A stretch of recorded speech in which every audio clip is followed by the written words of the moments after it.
hoping a little change of scenery all of a sudden, you know, can kind of get a burst of energy in him. And, you know, this Reds team, like I said, they're knocking on the door of that wild card spot. And off we go with the first pitch missing here to Profar. So the Braves traveled in yesterday after the day game in Kansas City. The Reds were actually playing when the Braves landed yesterday. They finished off a 3-game series yesterday with the Dodgers. The Dodgers won the first 2, but the Reds were able to salvage the series yesterday.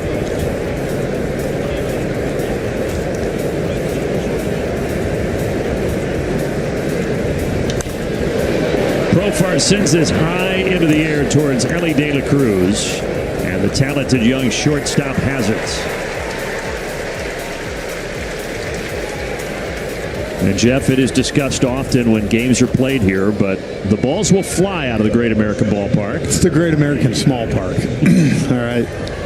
No, I mean, it's a great place to hit. Look, you go center field, left center over by the Reds bullpen, you have to hit it, but that right field right there, line drive, just keep carrying, go right out. There's a ground ball up the middle for Matt Olson. And a single to start the series for Matty O. And I think this is key. A couple of left-handed hitters tonight like that. Matt Olson, when we watch Michael Harris, Abbott's going to try to get ahead of you with that fastball right there. I like Matt's approach right here. Don't wait to get to all the other stuff. And he jumped on that heater.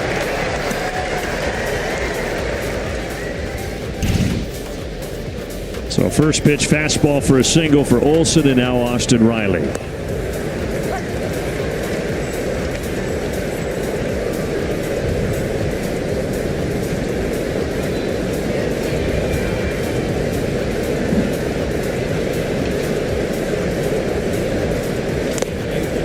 We left the heat behind in Kansas City because the temperatures here are very pleasant. Feels great. And no sun. No, it's been kind of overcast all day for the most part, and no rain either.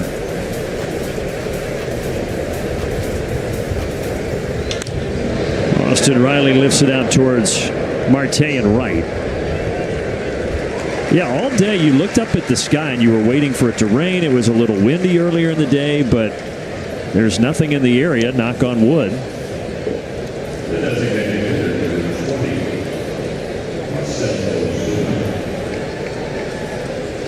Did you take a swim in the Ohio River today, Jeff? Gorgeous out there. It's clean. Thought maybe you went out and caught a catfish for lunch or something. Dover sole. That's only in the Allegheny up in Pittsburgh. It's fresh catfish here in the Ohio River. It's a great ballpark right in the water, though. It's pretty. I grew up coming to some games here in the old ballpark. They moved in here in 2003. And then you've got the Cincinnati Bengals Stadium, Paycor Stadium, just down the road.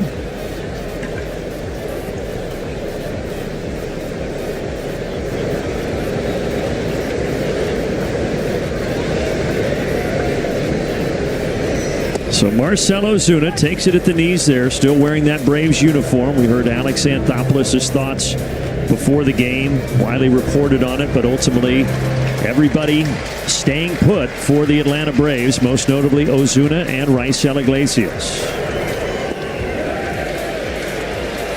Were you surprised? I was surprised, but not knowing the inner workings, it's hard to know everything that went into it. But when I heard Alex Anthopoulos talk about it, I was like, okay, that makes sense.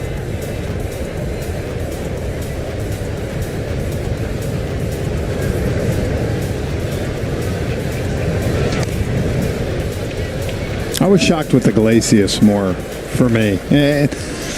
Marcell, I'm sure there are some teams that were interested, but look, he's a DH. I know his hip's been bothering him. I think there's more of a thing. But with Iglesias, again, you watched him yesterday. His stuff is fantastic still. And so, like, my thing is you look at some of these other guys that got traded, and personally, if I'm a manager or a GM, like, I would want an arm like that compared to some of the ones that we saw get moved. But again, you don't know what's going on behind closed doors and those conversations. But you're right. The theme of the deadline was closers. There were quite a few closers that moved around, but Iglesias not one of them. Marcel's going to take his base here. 2 on with 2 out.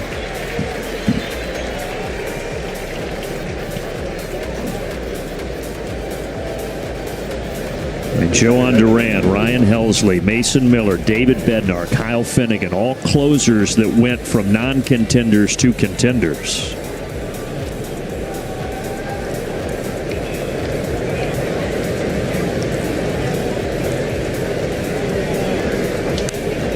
Ozzie Albies. Other big one, Carlos Correa going to the Astros to play third base.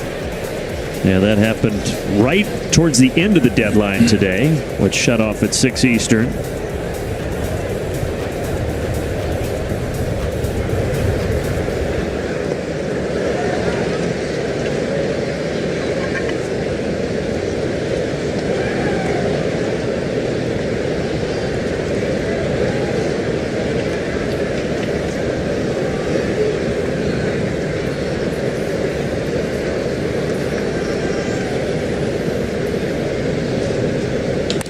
Liner, but Ellie De La Cruz has it softly off the bat of Ozzie Albies, and nothing doing for Atlanta in the top of the first.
Third in the order, Key Brian Hayes, a new acquisition, batting ninth.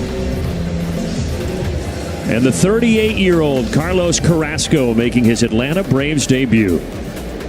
See that long-time career, great years, obviously most of them with the Cleveland. He was fantastic. About 3 years in New York and just struggled with the Yankees, but again, another opportunity for him here with that mostly fastball slider type pitcher. And so Eric Fetty, the one acquisition of veterans, saw him a couple of days ago. Now this is the other guy that the Braves got to quote-unquote eat innings here late in the season. And also, frankly, to see what these guys have left in the tank.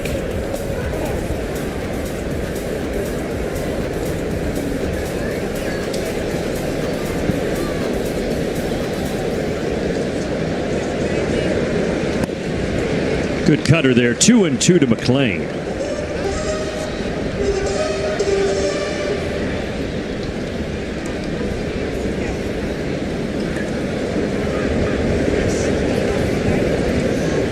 Now keep in mind for Carlos Carrasco that he hasn't pitched in a big league game since early May. That's when the Yankees sent him down to AAA. Obviously a much different level, though he was having quite a bit of success over his last handful of starts in Scranton for the Yankees. Matt Olson in, Murphy over there as well, but it will be Olson, one down. Jeff, CPI security defense. Of course, Profar in left, Michael Harrison center, and the Cunha, Eli White in right, and going.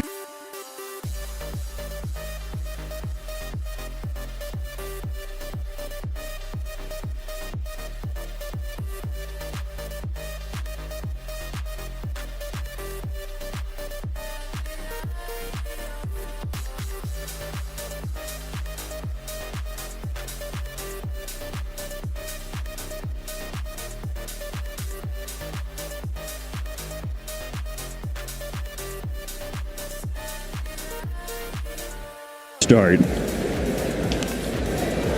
Right field, Eli White quickly over. He finds it. He's got it.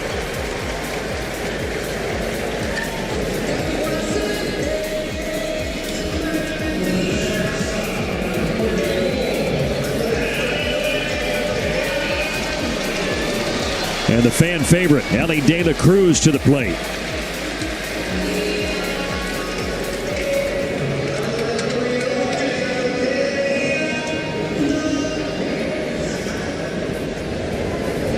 Third year in the bigs. He's already made 2 All-Star teams, last year and this year in Atlanta. He's having his best offensive season, hitting .282 with an .843 OPS.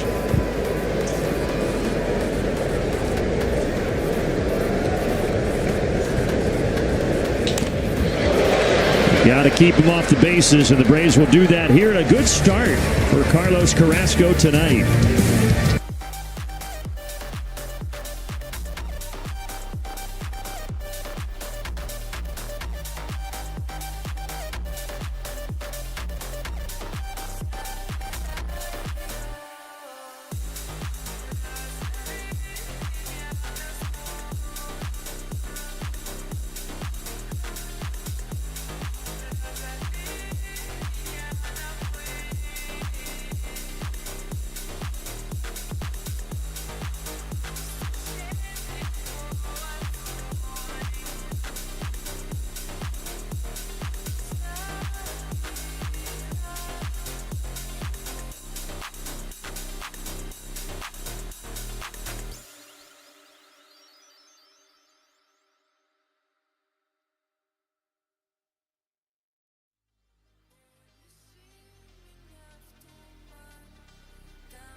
Why weren't he and Raisel Iglesias traded? Well, the answer is for Alex Anthopoulos was A, they didn't feel like they had a return.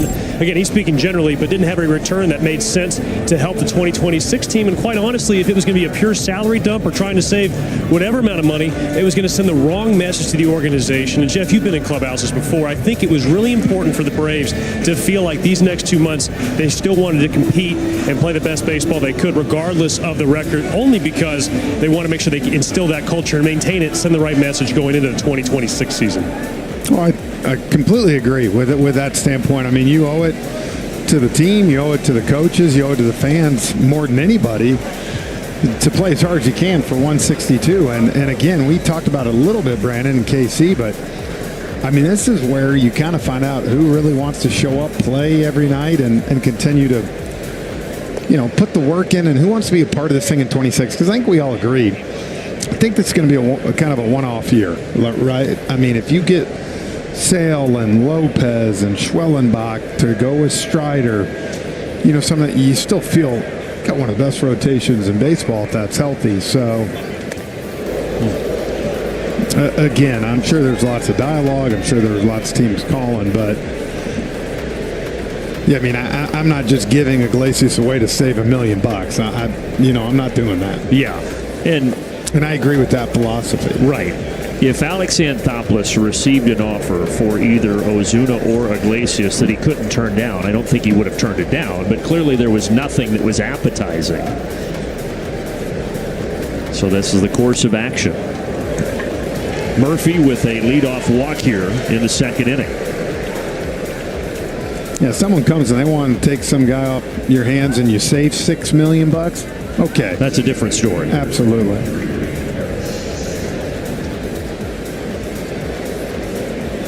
And we'll see what happens with Marcell after this year.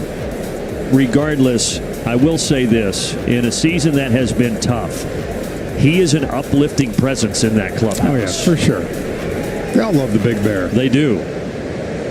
Everybody seeks his counsel. Everybody likes to be around him. So just from that standpoint alone, it will be good to have him in that clubhouse for the final couple of months here.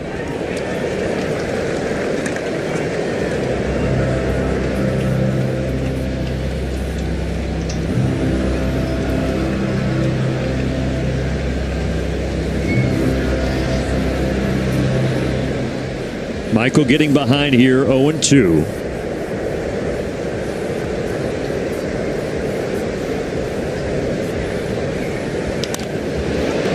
It's an 0-2 curveball that he hits out towards Will Benson. You know, Will Benson's an Atlanta kid, went to Westminster. Never heard of it. He was 3 years younger than Wiley. Never heard of him. Wonder in baseball if Wiley showed him the ropes when Wiley was a senior. You know, Frenchie, when I met Will, he was in 8th grade and I was a senior, and he was about 2 feet taller than me at the time. So no, I didn't teach him anything. Not much has changed either. No. He's a big man out there. But I got a big heart, guys. We Don't know discount that. He may be number 15 in your scorebook, but he's number 1 in your heart, Wiley Ballard. I was wondering how long it would take Jeff to get in the Westminster connection with Will Benson. We made it to the top of the second. My sister taught him. Oh, yeah? She did, yep. Yeah, loved him. Good family. And he was going to go to play at Duke. That's where he was committed, but he was such a high prospect that the scouts were after him and went straight to professional ball. Well, kind of like Wiley. He was going to go to Georgia Tech for football and baseball, and Wiley had an arm injury. Senior year cost him. Eli White is down on strikes. 4-seamer there from Abbott. His first K tonight. You know, Frenchie, those what-if moments late at night, they keep me up, man. I wonder what could have been. We all do.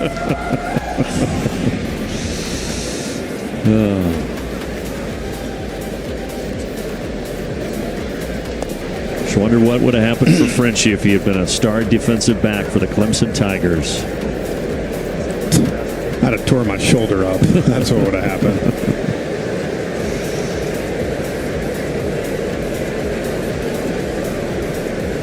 You know, but you think about not just the Braves at the deadline, but all these other teams. It's so interesting how all these teams view things and how they go about it. But I agree that the number one thing this year was, man, relievers.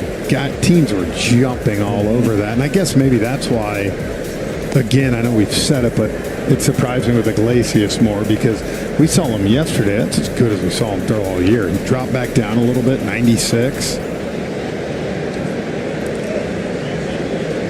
I mentioned all those closers. There were certainly other relievers that moved, but closers were really the big acquisition at the deadline for the contenders. What Vol went to the Yankees, right? From the Giants too. I think late in this one. Yeah. Nick Allen hits this right around home plate. On the Reds logo, Stevenson has it. Inning and a half of the books.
lineups.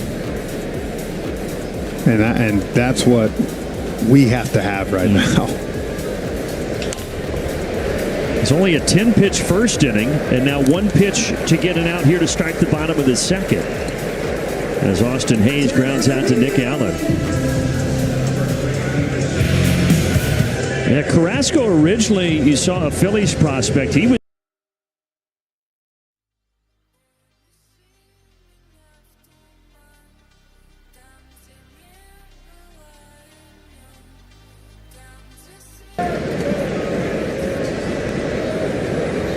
Yeah, I faced Carlos for many years there in 11 through 13 when I was with Kansas City, and had some really good years there.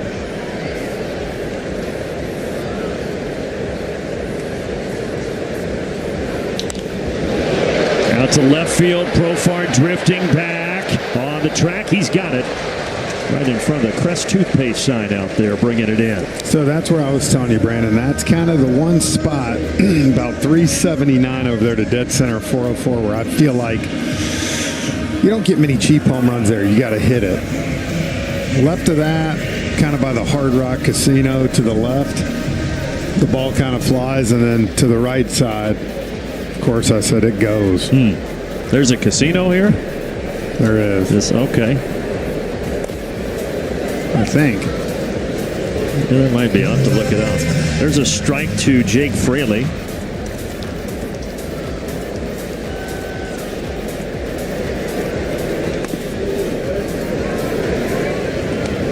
Fraley, a left-handed platoon bat, starting in left field tonight.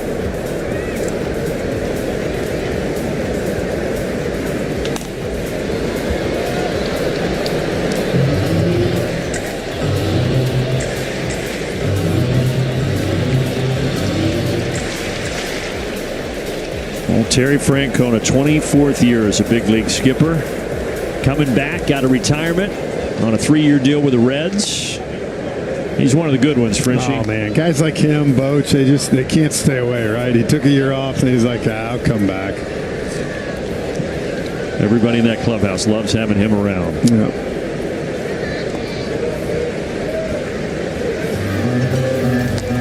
Last 6 years here was David Bell, and then ultimately they split ways with David Bell at the end of last season before bringing in Francona.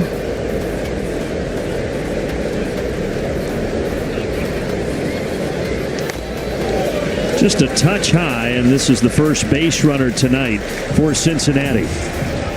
It missed by much.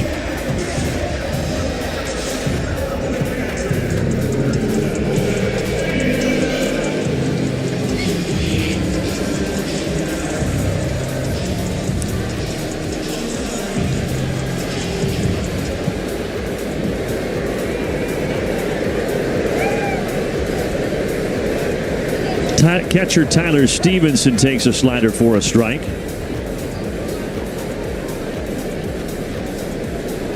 Tyler, also an Atlanta kid.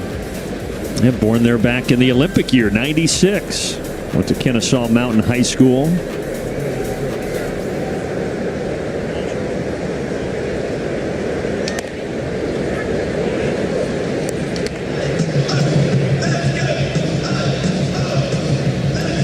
You were 3 for 10 in your career against Carrasco, by the way. Okay. That's 300. I'll take it. Yeah. Left center. That ball's going to fall. Sprinting around the bases is Fraley. They're going to send him. And he's going to score as the throw comes into second base. And the Reds get the lead here in the second.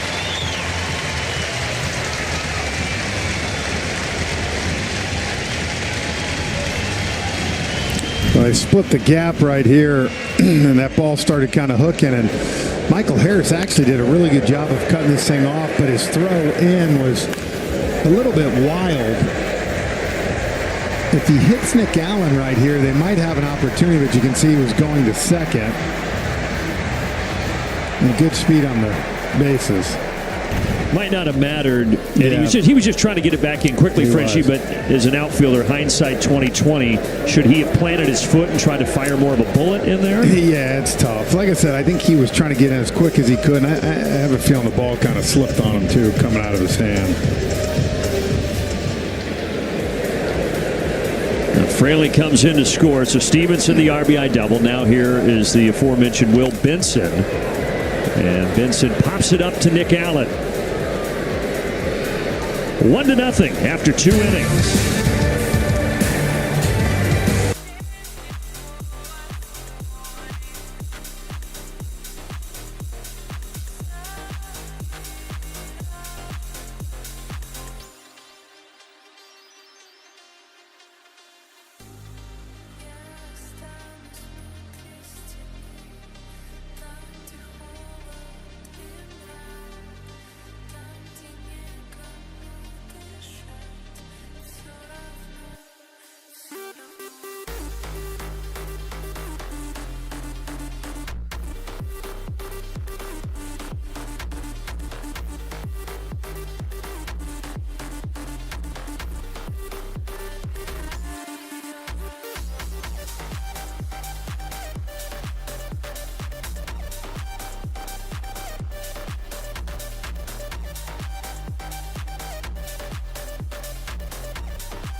Scratch anything across.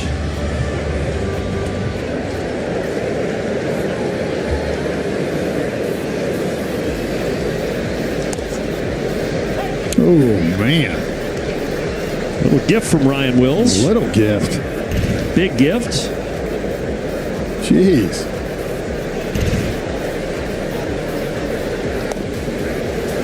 And that one right there on the line, and Profar quickly 0-2.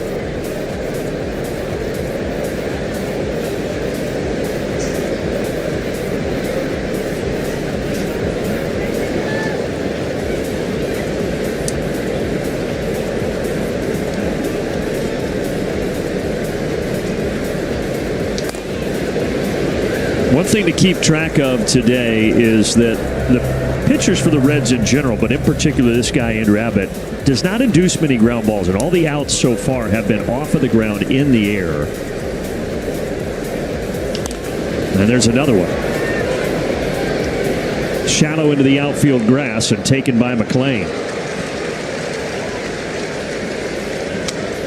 He has right around a 30% ground ball rate. Major League average is over 40%. So a lot of things go in the air, but even that being the case, he still obviously this year has had a tremendous amount of success. Him and Carrasco both. Carrasco 5 fly balls tonight. So, and this isn't one of those parks you necessarily want to give up the fly balls, but you just don't want to give up the long fly balls here.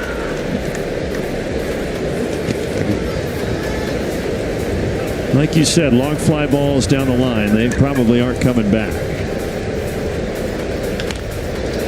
Another one that is off the ground, a low liner to Steer.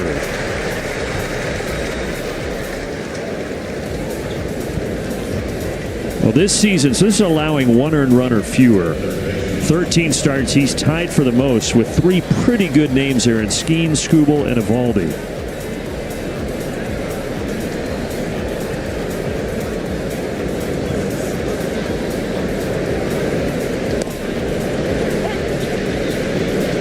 Kind of funny. He's got a real slow motion, and then it just kind of pops out of his hand. You see the 93, 94, but you can tell it plays up.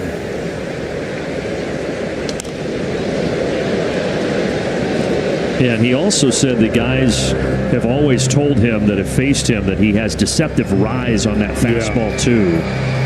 That's why you see a lot of the pop-ups.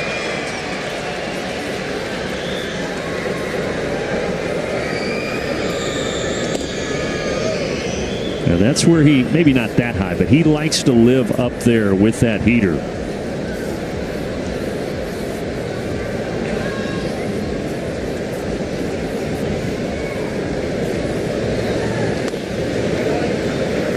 So when you got a guy, you know that's the scouting report as a hitter. What are you thinking up there, Frenchie? Get hit on top of that ball, man. You want to hit line drive right back up the middle. Try to get that backspin. It's one of those you don't try to elevate them. Let it happen.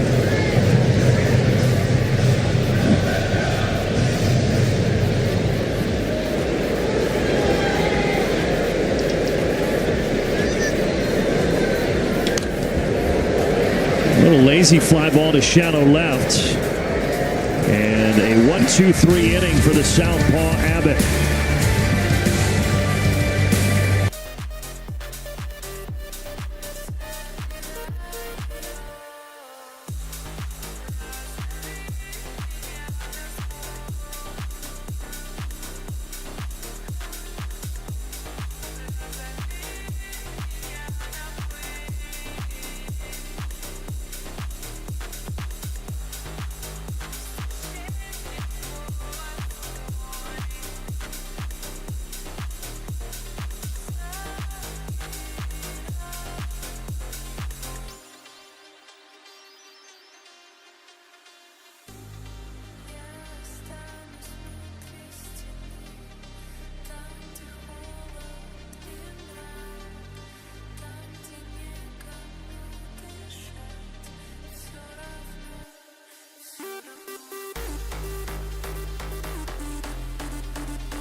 That. And for Key Brian Hayes, again, they wanted to shore up that defense. They thought him on the left side along with De La Cruz would really help them do that.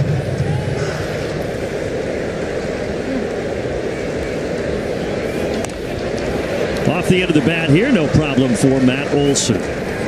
Yeah, and like you said, I think defensively definitely, will help them out, and you're hoping that offensively you can maybe give them a jump start and get them going a little more. But his first at bat as a Cincinnati Red is a line out, and now back to the top of the order, Matt McLean.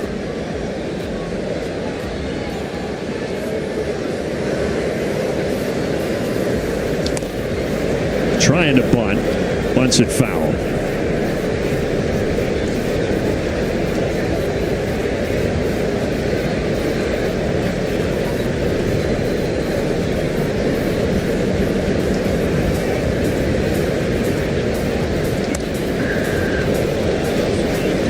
kind of been one of his best pitches in his career. He's got that slider-cutter combo. Carrasco's always done a good job to those righties, kind of keeping it right on that outside part of the plate. When he's doing that, he's very tough to hit.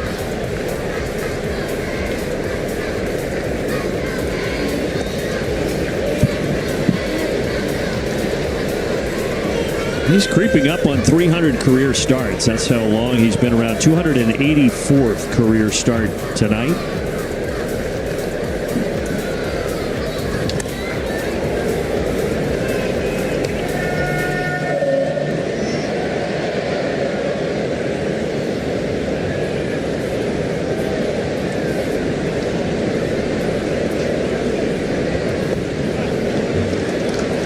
Full count now here to McLean, who popped out back in the first.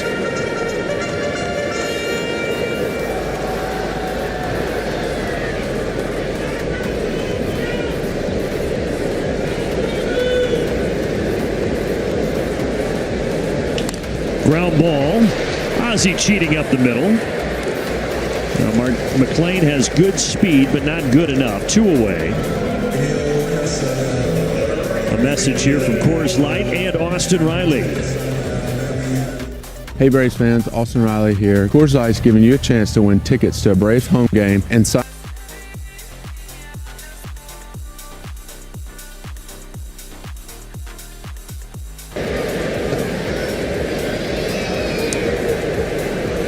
Can we scan that code? I don't think you're eligible. No. You're 21, but I think we're disqualified as employees. Yeah. Gotcha. Nick Allen gets to it. Well, he slipped. I don't know if he gets Marte anyway. Marte runs pretty well. That'll go as a single all day. Man, what a play, though, to even have that opportunity. He got there quick. Like you said, Marte, good speed.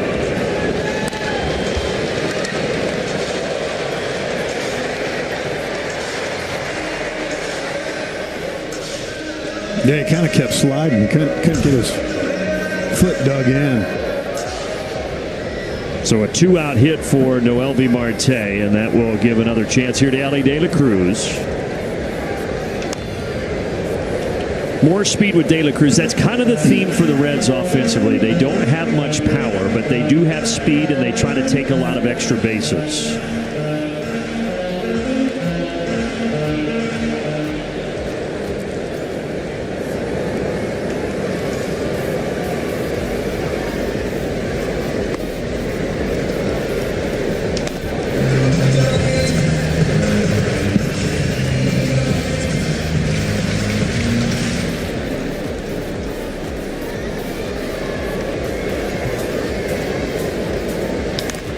De La Cruz, center field, deep.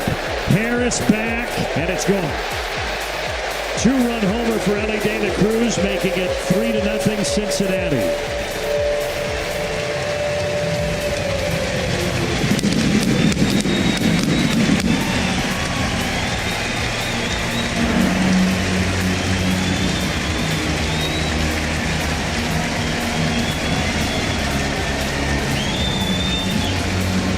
You just can't make a mistake out over the plate like that. You see, he was trying to go away, and you saw Murph put his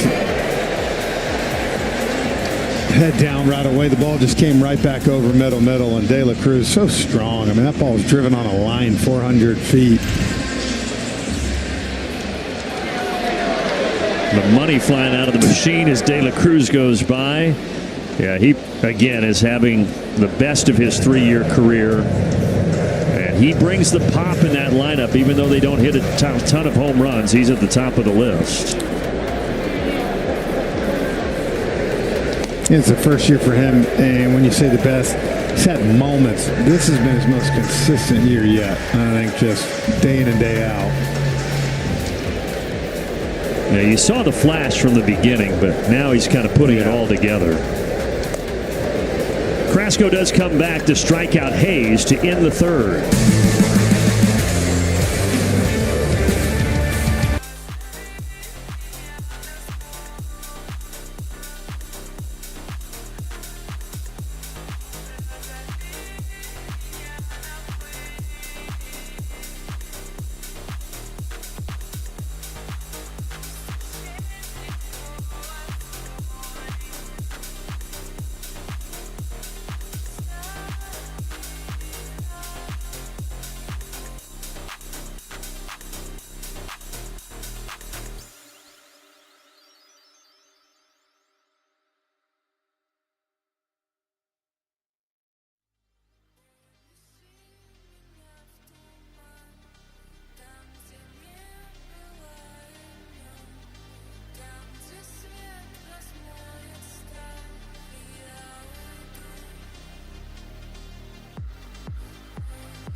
service time, and now in his 6th season consecutively with the Braves, he had veto rights of any possible trade that the Braves brought to him. However, Alex Anthopoulos was very clear he did not bring a trade to Marcell.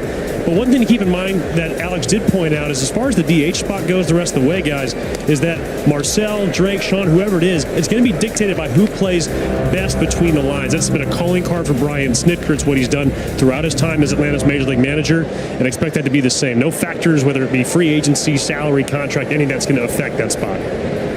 And we saw Marcell go through the struggles as of late at the plate. He did have a much better series in Kansas City. And I think that's why he's in there tonight again. Of course, the tough lefty like this, you put him in there, and you know, if he hits like he did in Kansas City, he's still gonna get plenty of ABs.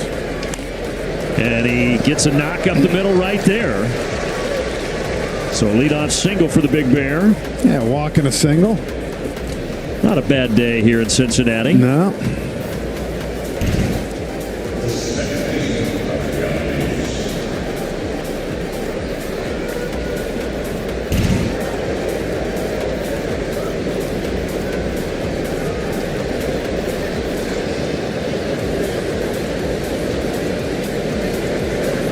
Second hit tonight for Atlanta. Now here's Ozzie Albies coming up swinging at the curveball from Abbott.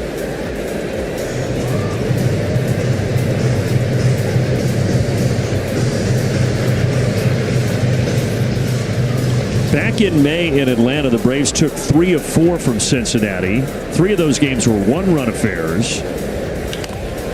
That ball is fair. Past the diving Hayes. Ozuna heading to third, Ozzie to second. And the Braves making some noise here at the top of the 4th.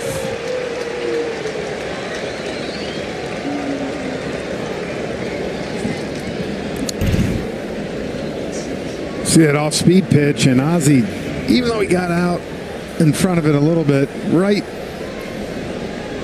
inside the line there and almost hit the chair.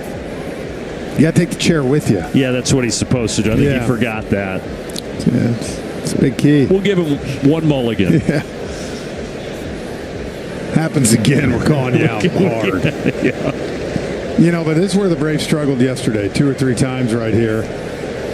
Runners in scoring position right here, and not being able to put the ball in play. Again, think about this, Brandon. Just a ground ball to second base right here. You get the run in, and you get Ozzie over to third. So sometimes this is where you don't try to do too much. Yeah, the Braves trying to get on the board for the first time since Game 2 of that Kansas City series. Shut out yesterday in 10, 1-0. And I mentioned that series against the Reds in May in Atlanta. This guy Abbott threw 5 scoreless against the Braves. So trying to score on him for the first time this year.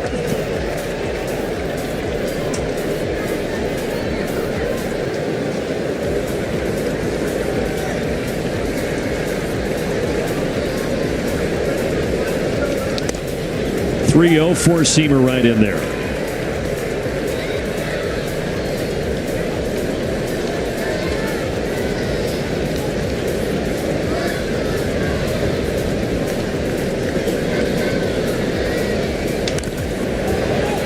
Over in foul ground. Steer. Get out of here. Up against the net. And thankfully, no play to be made.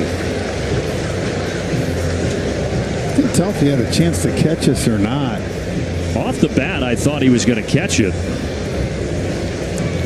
There's not a whole lot of wind to speak of.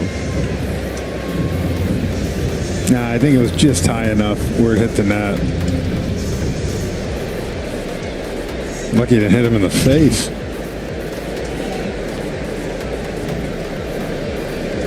Payoff pitch. That's a walk.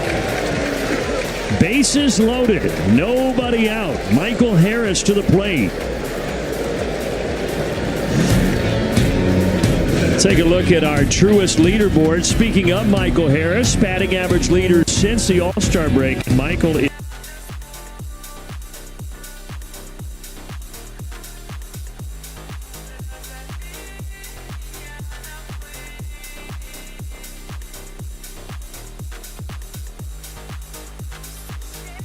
seems to be getting 4 hits every night. Unbelievable. He had that 4 home run game last week as well.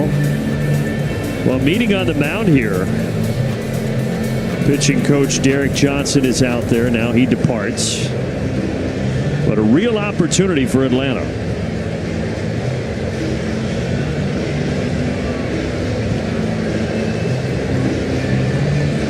Michael Harris got 1 career grand slam. That was last year out in San Francisco. Hit a splash into the Cove. Ground ball, and it's through that right side. Braves will score just 1. Ozzy's going to be held up at third. RBI single for Michael Harris. Braves on the board.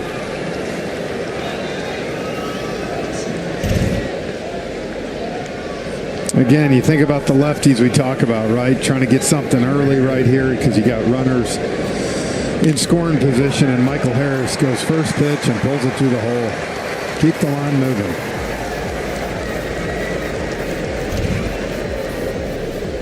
So he continues his hot hitting ways, and now Eli White, who struck out back in the second.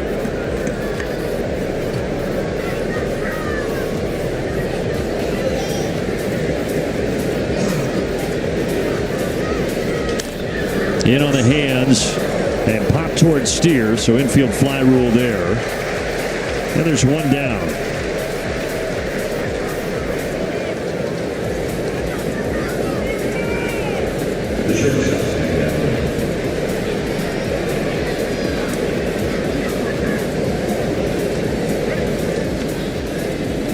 See the infielders back at normal depth.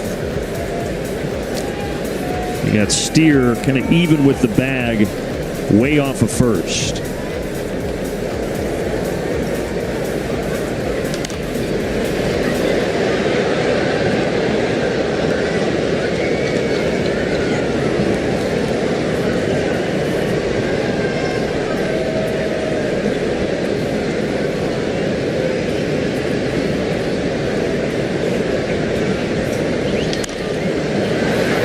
Foul balls for Nick Allen, 0-2.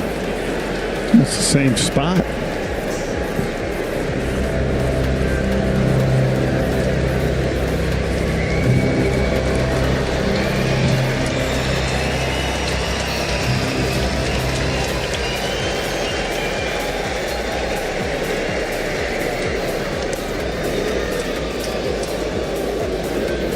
Allen popped out of the second inning. Still no ground ball outs tonight for the Braves against Andrew Abbott.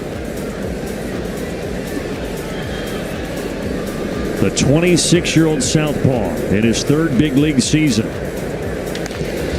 And there's a ground ball out. Is it going to be 2? It is. 5-4-3, and the Braves get 1. It's 3-1 after 3.5.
Braves country well represented here at Great American Ballpark.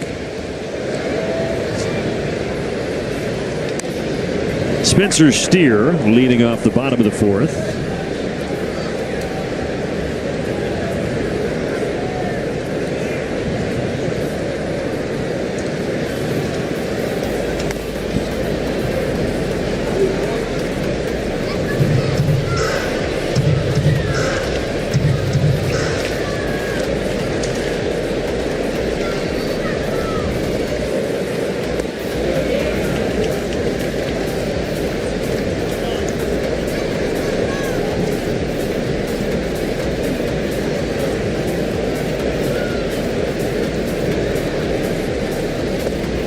Carlos Carrasco, Frenchie mentioned his nickname earlier. It's Cookie, and he's had that nickname for 14 years. Back in 2011, his old Cleveland teammate Chris Perez saw him eating cookies and milk in the clubhouse, and he was just crushing them. And he said, "What are you doing, Cookie?" And it stuck, and everyone's called him Cookie since. I appreciate that. I do too.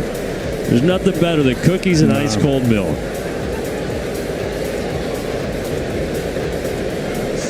And Cookie's got a 3-2 here to Steer, and Steer fouls it away. I mean, you've been called Frenchie since what? 18. No one called you that before? No. Do you remember who gave you the nickname, or just kind of? Freddie Gonzalez.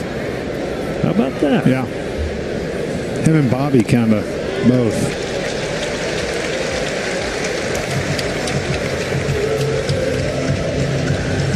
Did you fight it at first, or were you all in on it?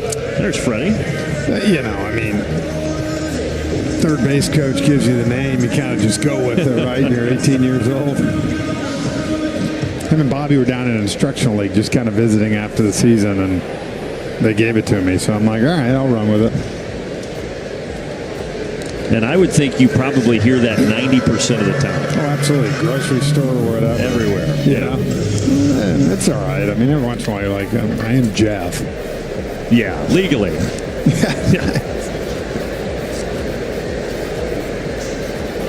I'm happy to call you Jeff if you prefer. Nah, you're okay. all right. All right, thanks. This is just when I get in trouble.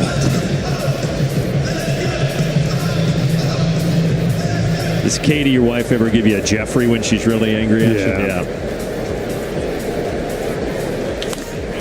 That ball just foul for Jake Fraley. That was close. That was very close. Crew Chief Lance Barksdale was right on it down there.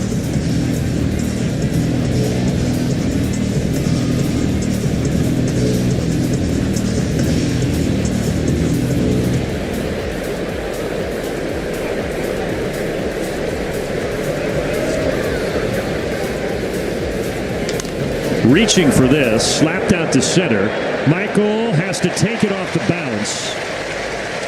So a single for Fraley, and there's 2 on with nobody out.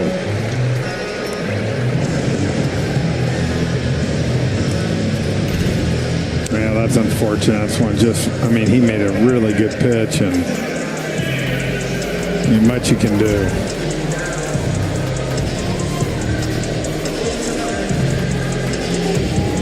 Maybe a little 5-4-3 right here. Turnabout, fair play for what they did in the last half inning.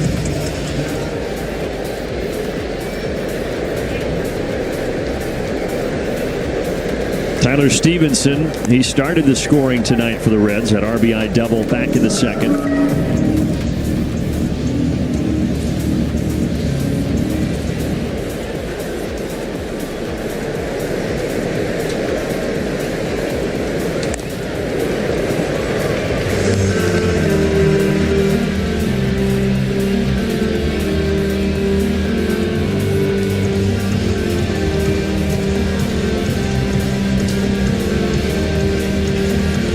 Stevenson back in Atlanta on May 6th. He had the old platinum sombrero. 5 strikeouts in that game. That's a tough one. Ooh. That ties a record for a 9-inning game. Now, it's been done quite a bit. But there have never been 6 or more strikeouts in a 9-inning game. That'd be a real tough one. That'd be tough to accomplish.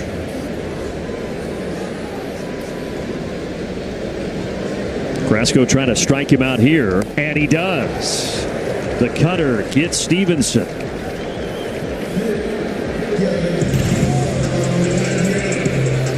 That's a good one there. Starts about center cut and just keeps slowly drifting off the plate. When you're ahead 0-2, 1-2, you get those type of swings. Good pitch. Good comeback.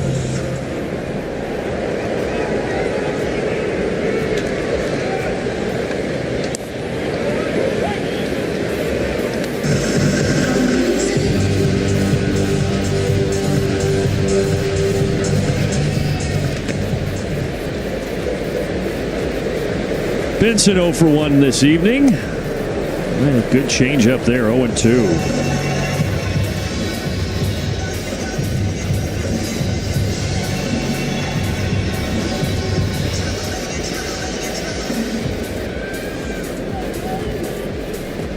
Two strikeouts so far tonight. Looking for a third.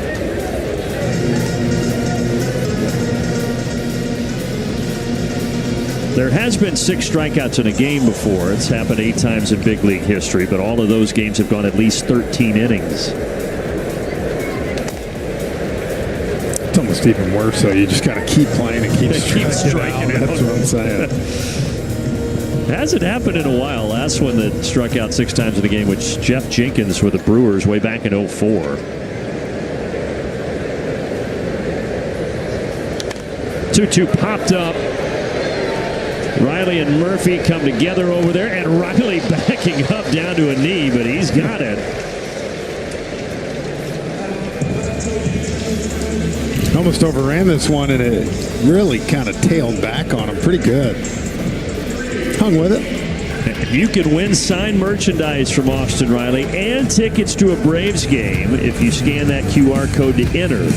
That's our check-in to chill tonight, brought to you by Coors Light.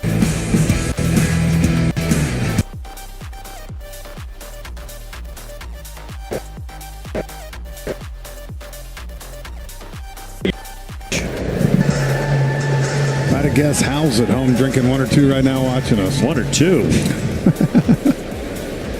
Our great statistician, Hal Galima, back at home. We got Ed Speed on the controls tonight.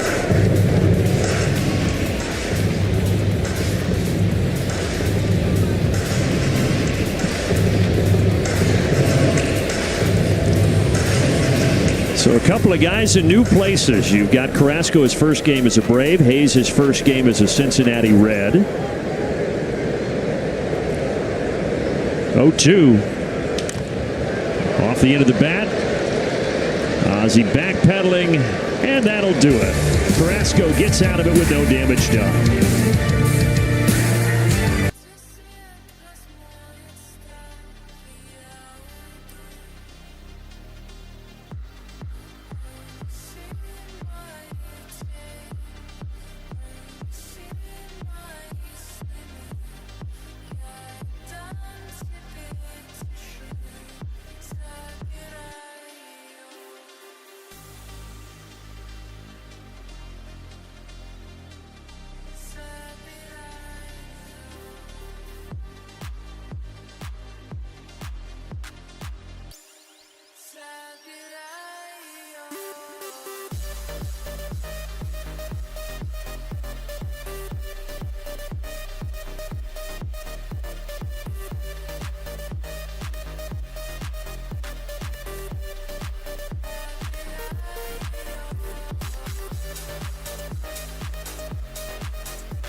I'm still confused by the game they were showing on the video board in between the innings. They were putting up NFL logos, and two guys were supposed to say what the team was that matches with the logo. I'm thinking it was very confusing. We couldn't hear it because we had our headphones on. I think maybe what it was maybe a player that played for those teams, and you're supposed to guess the player. Oh, okay. Like he played for the Colts, then he played for the Bengals, then he played for the. Okay. Because they had the Bengals logo up there, and both those guys were struggling. I was like, now wait a minute. That's what I'm saying. You live in this city, and you don't know that that's the Cincinnati Cincinnati. And then it went to the Chiefs, Bengals? then it went to stuff. So I think that's what it was. Thanks, Frenchie. Abbott just missing, nibbling on that outside corner. 3-1. It's the only thing that makes sense. I mean, if they didn't know the Bengals logo and they're here in Cincinnati, that's a little bit of a problem. Profar to center, pretty deep. Benson at the wall, and he reaches up and makes a spectacular catch.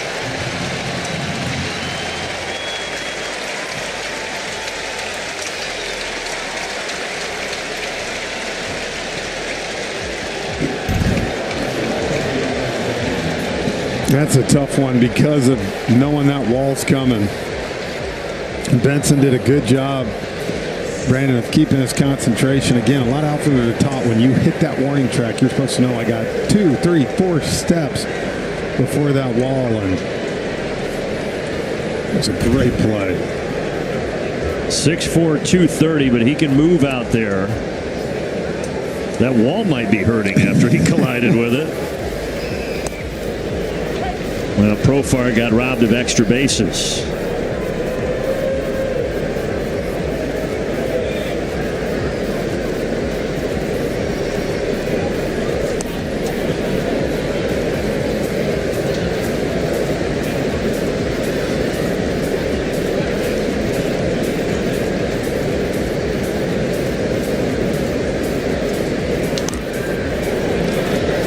Matt Olson lifts it towards De La Cruz, and this is going to be the second out.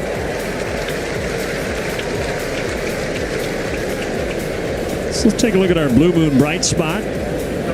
Talking about slugging percentage against the Reds' active leaders. And how about this? This is all players. Braves have 3 of the top 4.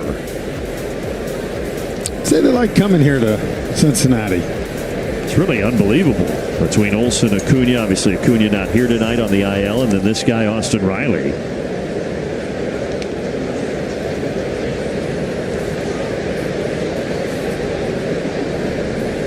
Last 3 years, the Braves have won the series here in Cincinnati. Won 2 out of 3 each of those seasons.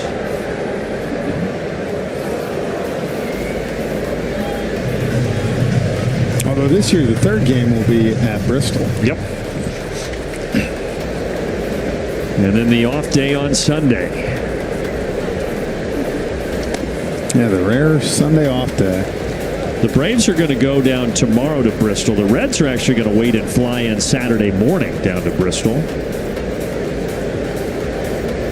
So no hotel stay for them. Really, in and out, huh? Yeah, in and out. Nothing doing for the Braves in the top of the 5th. We're halfway home.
better than was initially anticipated when the idea was first thrown around. They did a great job setting all that up.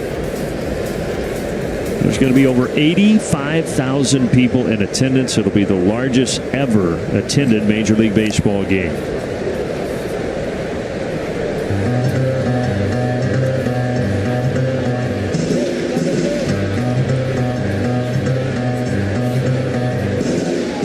Strider will be pitching in that game for Atlanta. The Bryce Elder will go tomorrow in the final game here in Cincinnati.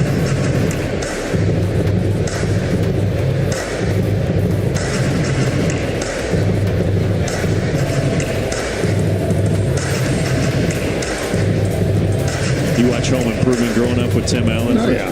Like Wilson, the neighbor you can never see below his nose. Yeah.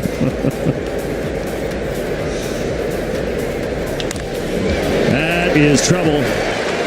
Bouncing into the corner, up against the wall. And McClain will cruise into second. A leadoff double.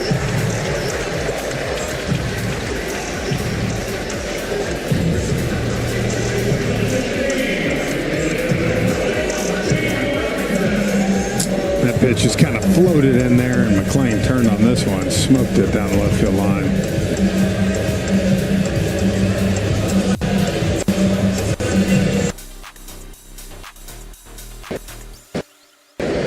So he is 1-for-3 tonight, and now Marte is going to bunt, takes a strike.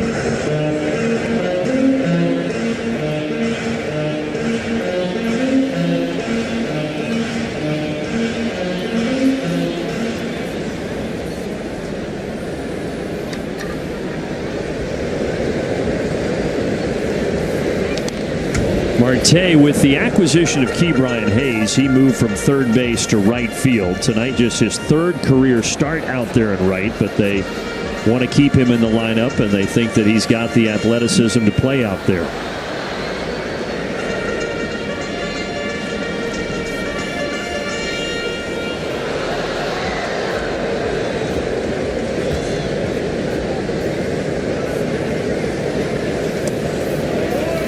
Frenchie is a former right fielder. What do you think the biggest adjustment would be from an infielder going out there? I think just getting reps with balls off the bat. The slicing down the right field line. The left-hander with the hard hook coming at you.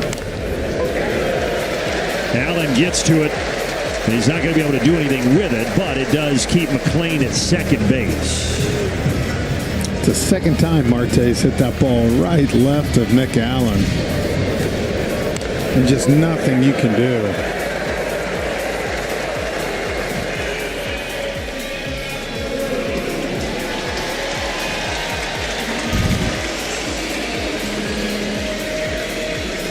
So a pair of singles for Marte, and now here's De La Cruz, who had that two-run homer to center in the third.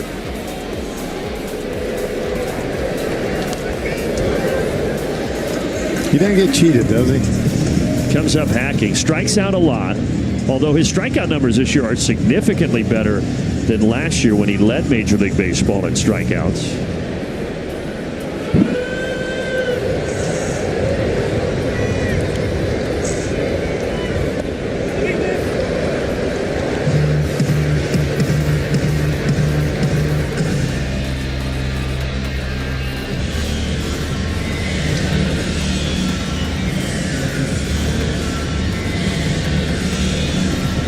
But his combination of speed and power, it is pretty rare. Yeah.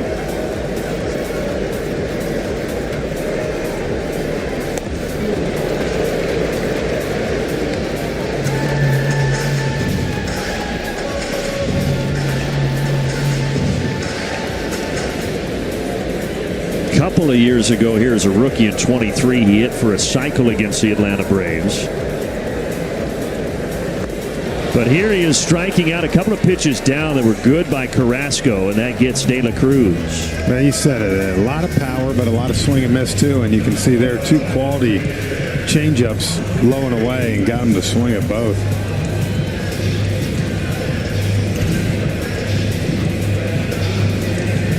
You can see when it's right just how nasty that pitch can be for Carlos Carrasco.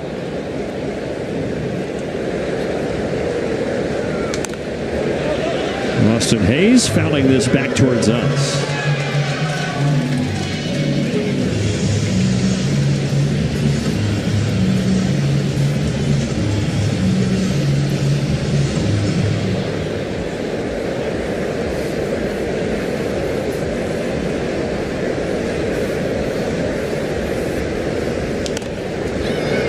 Eli White sprinting in, and he's got it. So a double and a single to start. Now Carrasco, the strikeout and the flyout, 2 away.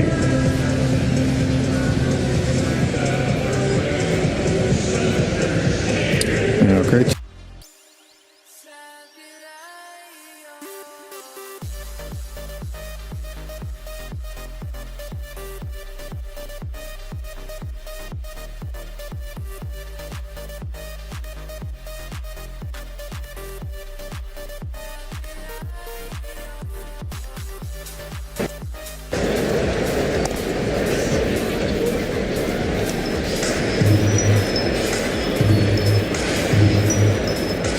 Now.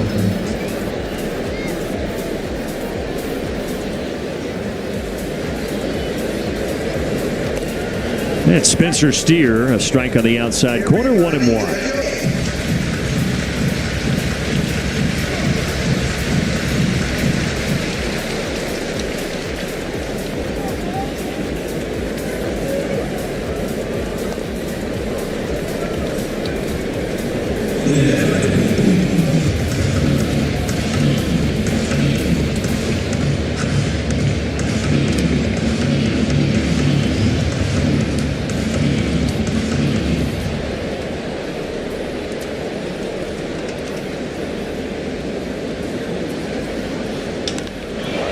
To center field, and Michael is going to go over the gap to take this one. So the first 2 get on, but Carrasco again gets out of it with no damage done.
'23 season when these two teams put on an offensive display here. Of course, that was the year that the Braves broke all those records. And De La Cruz went, what, like 12 for 11? Yes, he went 12 for 11. Like 8 home runs that series. Do you remember that? He went 12 for 11 with 14 home runs. Yeah. I think, if I remember correctly. Right around that. Yeah, I think he had 272 RBI in the series. He might have. That was a crazy series. Boy, it was. It was a fun series. It was hot. The balls were flying, and both teams were putting on a show. Here in the Queen City. That's what they call her. A walk and a single tonight for Ozuna. Need to go over to Bengals training camp here in the next few days, see how they're looking. You're going to check in? Just for fantasy reasons. Yeah, see who's looking. make sure. Yep. See if Burrow's staying healthy. Yep.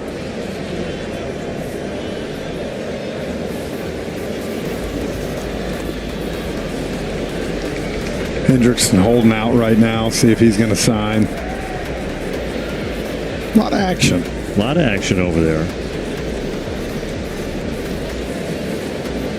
It's hard to believe that the camps have already started, and gosh, football just a few weeks away, at least on the college side.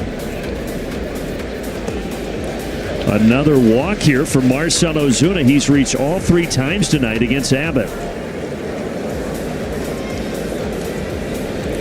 Big Bear having a good night.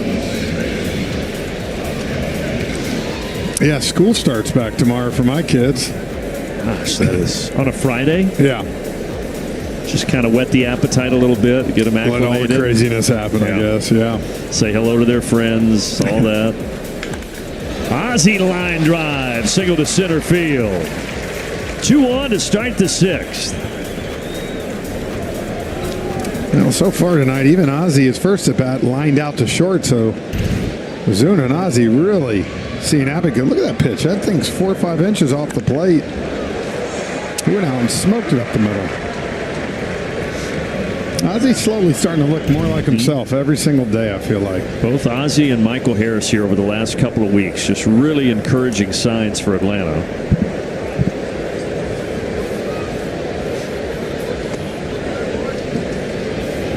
Murphy has also reached twice tonight, both times via the free pass.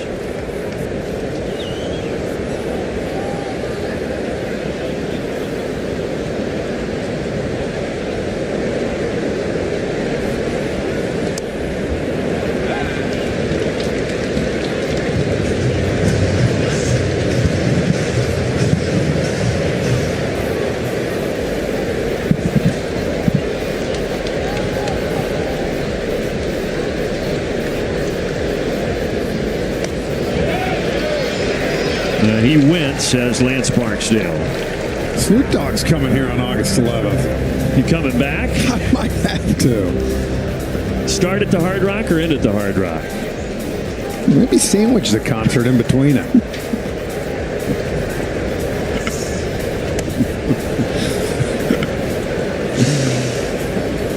You never cease to amaze. If anybody could pull it off, it'd be Jeff Francoeur. Come on, Murph. Split that gap in right center. 2-2. Going kind of off the end of the bat. Broke his bat. Yep, he did.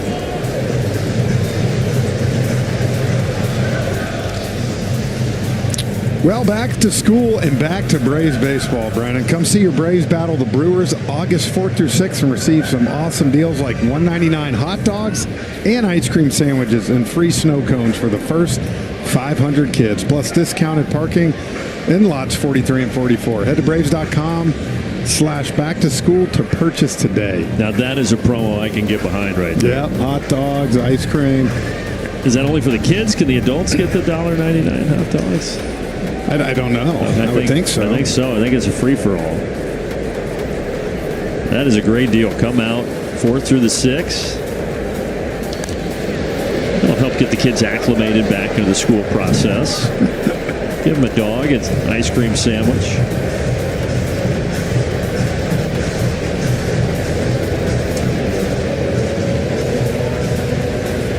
Enjoying the last little bit of summer.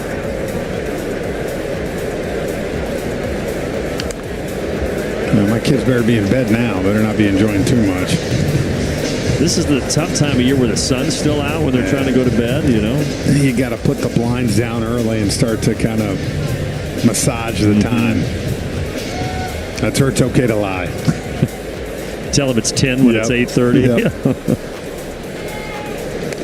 Full count here. So Abbott at 92 pitches. He gave up that 1 run in the 4th, but he got out of it when Allen bounced into a double play with the bases loaded. And the bases are loaded here. 3 walks for Murphy, 2 walks in the inning. Let's see what the Braves can do with Harris coming up. To be honest, if this was a right-handed hitter right here, I think Abbott might be out of this ball game. But I think Terry Francona is maybe going to try to see if he can get one out here, and then you might see that be it.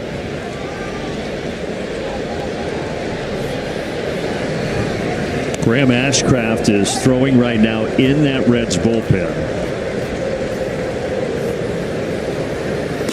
Hard thrown righty. Well, we'll see what happens here. Michael drove in the run for Atlanta in the 4th inning, but he's down 0-2 here.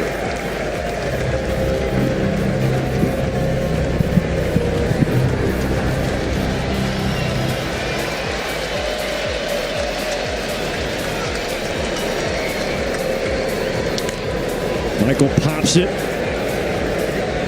Breeze blowing it away from the field. Whoa, what a catch by Steer, leaning over the rail. Man, that thing came back a long way.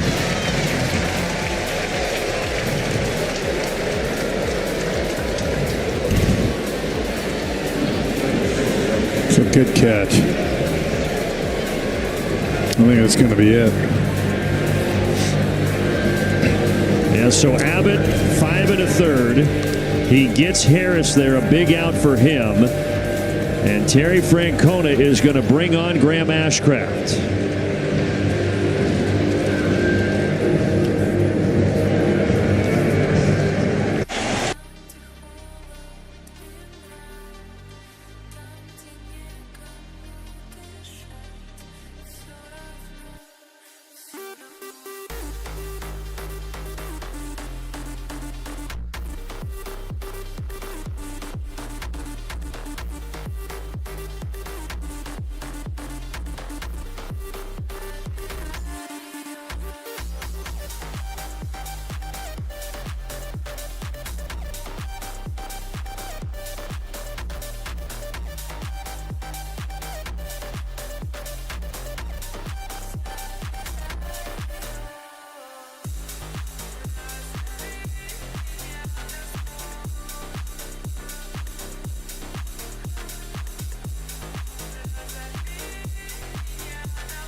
He's not happy about the walks, but he still only gave up 1 run. Now he's responsible for the 3 on base, but he's frustrated, and now it's on to Graham Ashcraft.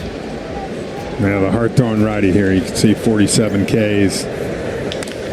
Hey, it's a bouncer to third. Oh, it gets by their new third baseman, Key Brian Hayes, and it's going to tie the game. The Gold Glover normally sure-handed over there with a misread on the bouncer off the bat of Eli White. Well, you said it. He's so good over there, and he let this ball play him, Brandon, instead of going to get it right here. When he saw that big hop, he had to come get it. Instead, he went back, and once you go back like that, toughest play there is to make.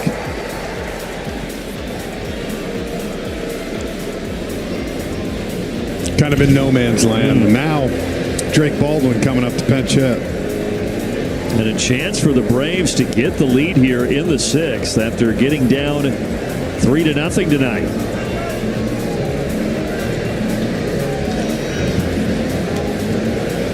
Certainly a lonely feeling for Key Brian Hayes. Just got into town late last night, activated today, coming over from Pittsburgh. But he opened the door here for Atlanta in the 6th inning.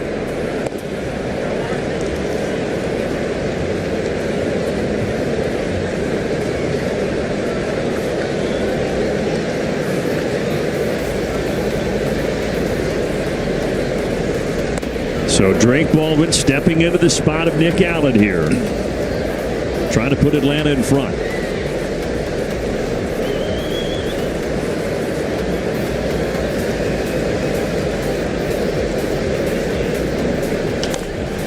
Big swing on the cutter at 99. You can see that Ashcraft, former starter, throw some gas.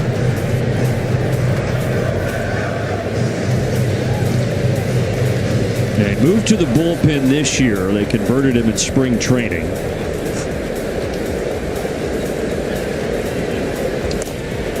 And obviously, he noted it early in the year. He just said he always feels so fresh when he goes out there. Now, rather than thinking about conserving his arm for the 4th or 5th or 6th, he can air it out.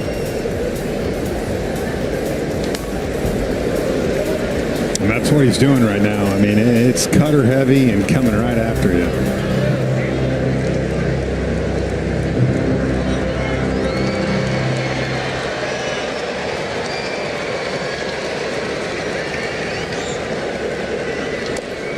And then he goes slider at 90, and Baldwin just gets enough to stay alive.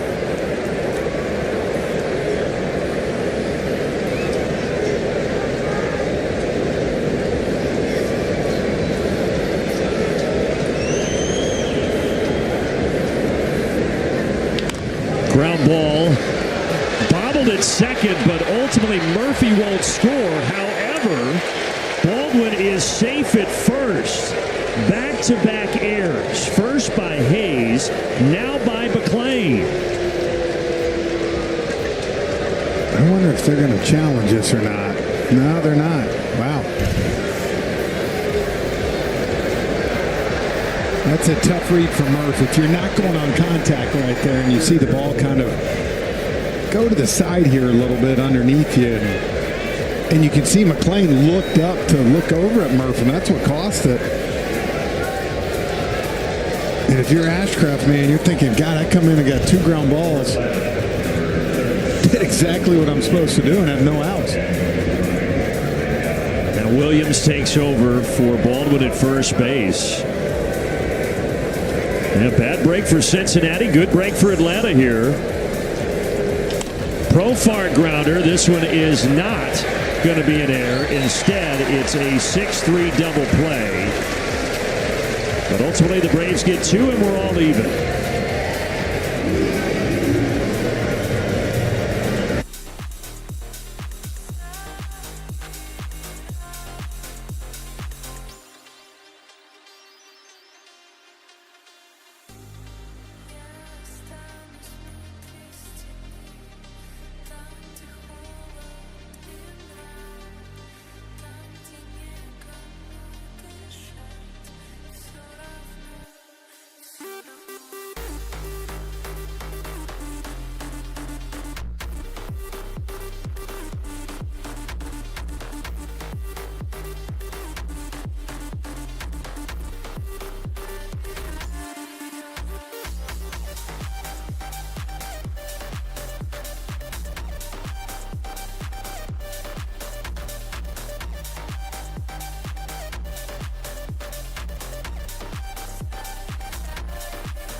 Well, I like it. I think you got the bottom part of the lineup here, and Snit's going to let him try to get through 6 here, and only at 80 pitches, so still in good shape. Well, he's battled both in the 4th and the 5th. The Reds got their first 2 on, but he was able to get out of both of those innings without those runners advancing.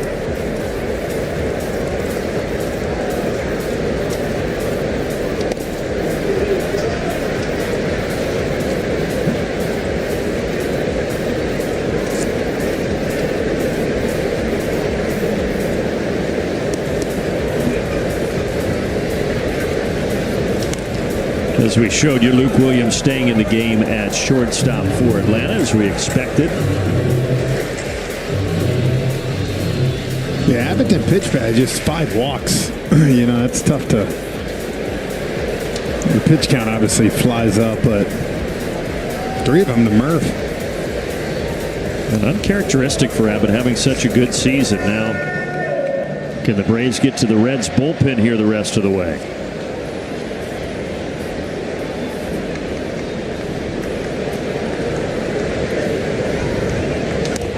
That's right in there. Caught looking is Fraley, and there is a strikeout for Carrasco.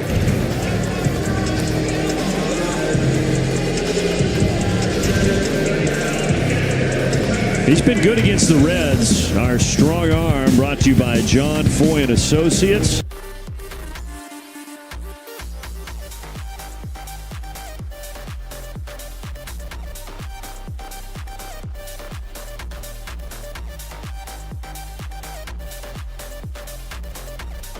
It's just a touch.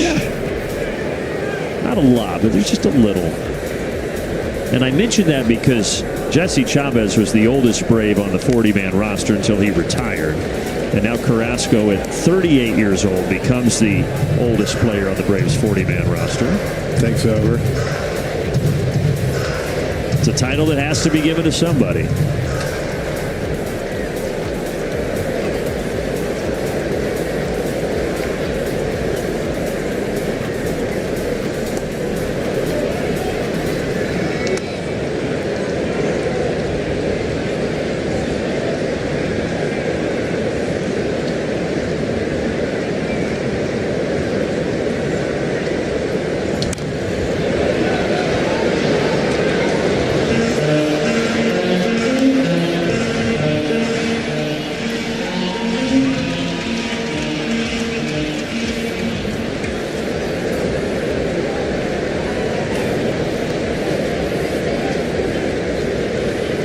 One-two to Stevenson, and that is another caught-looking strikeout there. Back-to-back for Carlos Carrasco.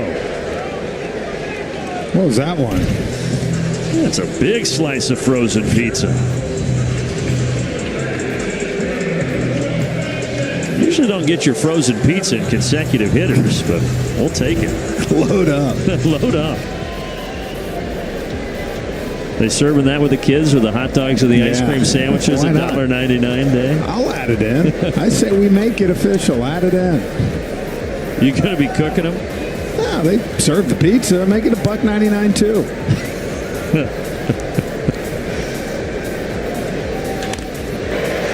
Well, after those 2 strikeouts, Will Benson breaks the run with a single to right. A slice of pie for $1.99 too. Good time for a message here from Alpha Insurance. No matter what life throws your way, we'll be there knocking it out of the park.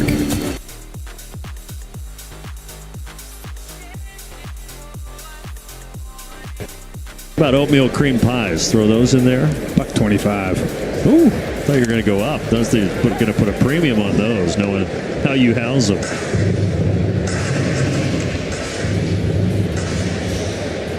Key Brian Hayes, an error on a costly one over there in his first game as a Cincinnati Red tonight. He's 0 for 2 at the plate. You can see Benson right there leading, obviously great speed.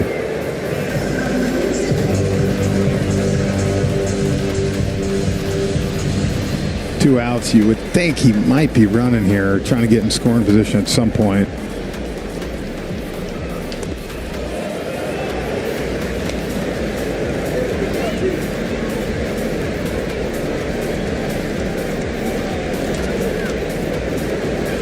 Braves' new acquisition, Tyler Kenley, is warming in the bullpen. Carrasco, 95th pitch. Ozzie, he's got it. Tosses to Olsen. And Carlos Carrasco gets through 6 in his Braves debut tonight.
They're going to get either Smoltzy, Glav, Maddox, the big three, and they're going to see him with a special pregame parade through the Battery.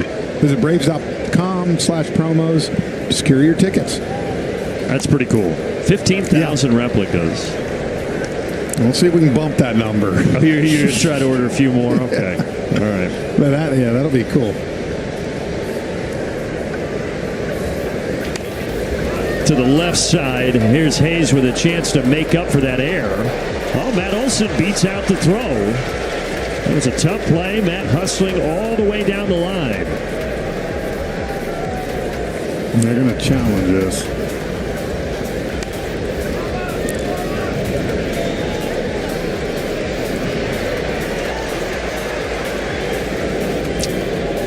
Brian Hayes didn't get much on that throw, did he, over there? He did not. Good scoop by Steer.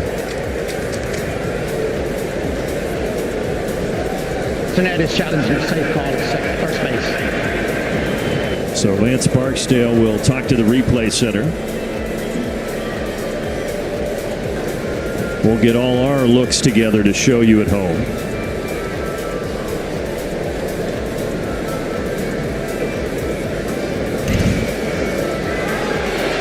Yeah, I think they got it. It's never good when Matt Olson starts walking back already. It's like, hey, Matt, just look at him. Fake it for a second.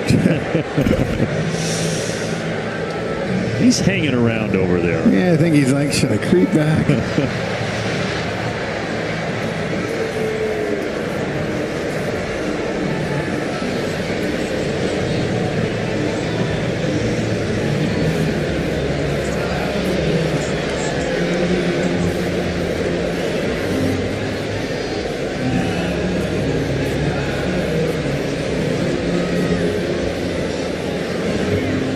After review, the calling appeal is overturned. The runner is out.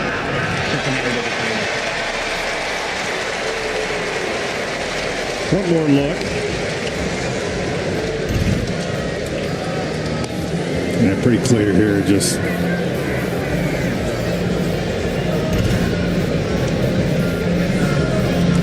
And that glove does not have to be closed. The ball just in the back of the mitt where it was before the foot came down. So 1 away. Here's Riley.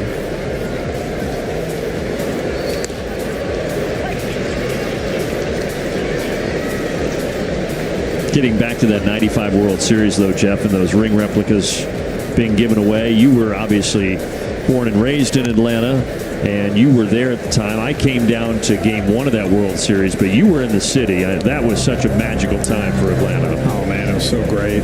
Canceling school for parades. How great was that?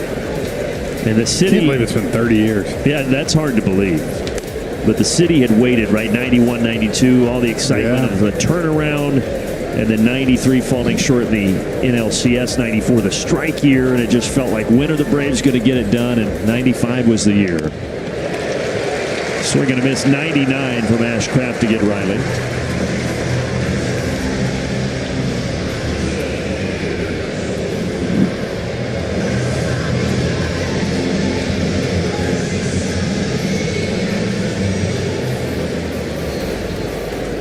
Big Bear with a perfect night, couple walks and a single. Let's keep it rolling, Marcel. The stretch tonight is brought to you by Synovus. Lauren Jabara, Peter Moylan, ready back in Atlanta. Or maybe they're not ready. I actually don't know, but I'm told that they are. One way or another, it's coming to them. Hey, if you stay ready, you don't have to get ready. Yep. That's what Gretchen Caney has taught me in these last 2.5 years. Sounded like a broken bat. And it hangs up for Will Benson. 1, 2, 3, top of the 7th sends us to the stretch.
His numbers on the road have been considerably better. And Tyler Kinley, by the way, 34 years old, grew up a Braves fan. Now, he was born and raised in South Florida, went and saw the Braves play the Marlins all the time. And when I asked him who his favorite player was growing up, Chipper Jones.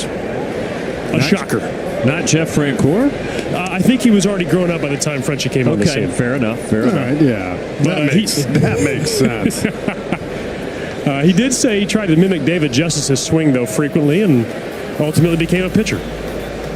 Well, that all ties back into that 95 World Series where David Justice had the solo homer to win Game 6 to clinch it at Old Atlanta Fulton County Stadium. So you had the Braves debut of Carlos Carrasco, who got a quality start. 6 innings, 3 runs. And now it's on to Tyler Kinley and his Braves debut out of the bullpen. Frenchie, I thought Carrasco pretty much gave you all you could ask for tonight. Man, he had a great, and yeah, he gave up the one big 2-run homer to De La Cruz. That's going to happen, but I thought through strikes he was efficient. We'll take that every time out. A soft single to right. We'll see if McLean tries to stretch it. He will not, because Eli White gets to it pretty quickly. He thought about it. Yeah, good job by Eli. He closed on that ball quick. I thought that was a double off the bat.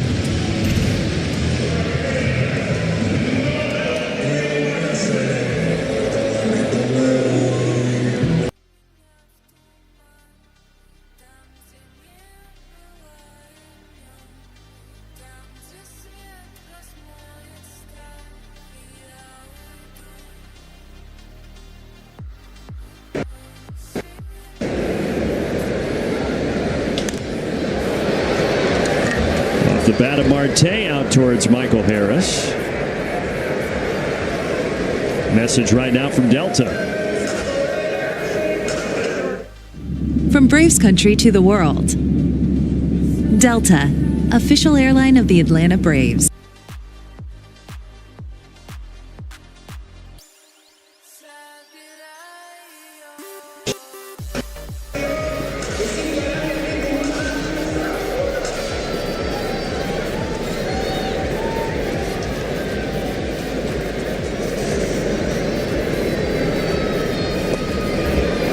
He throws that slider the most, and when it's on, it's a good one, and De La Cruz went around. Wiley mentioned him being a native of Florida, growing up a Braves fan, played at Division II Barry University down there in the Sunshine State before the Marlins drafted him back in 2013. Whoa. Almost threw it away. Almost killed Lance Barksdale. Lance is thankful that Matt Olson has long arms.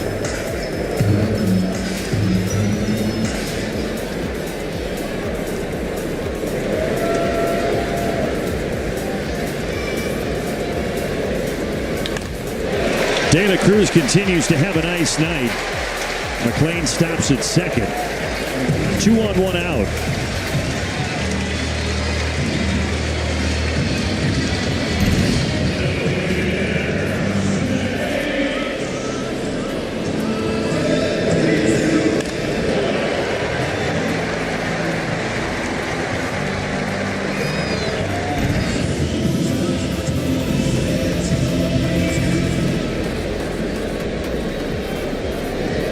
And now the cleanup man, Austin Hayes, on a 1-year deal with the Reds after parts of 7 seasons with Baltimore. And then he finished last year after the deadline with Philadelphia.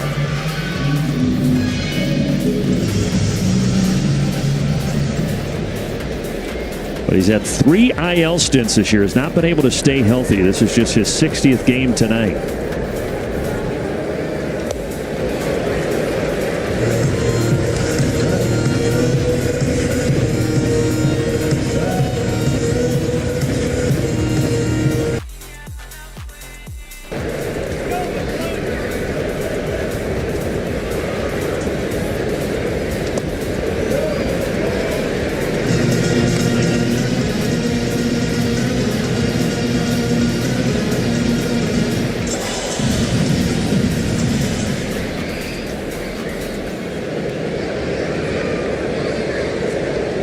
Two balls and 1 strike. Tyler Kinley, the new reliever. It's a slider that's downstairs. A walk would load him up, and you've got Spencer Steer on deck.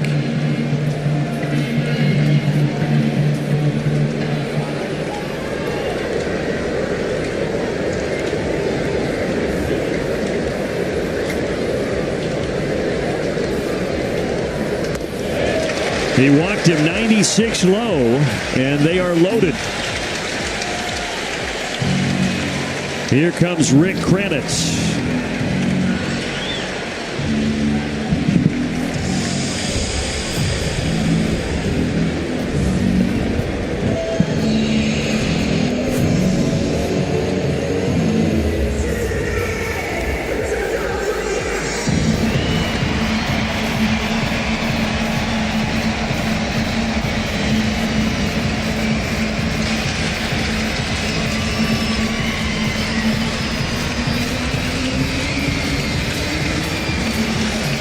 Cranny probably just trying to calm him down a little bit, man. You're juiced up, first appearance with a new team.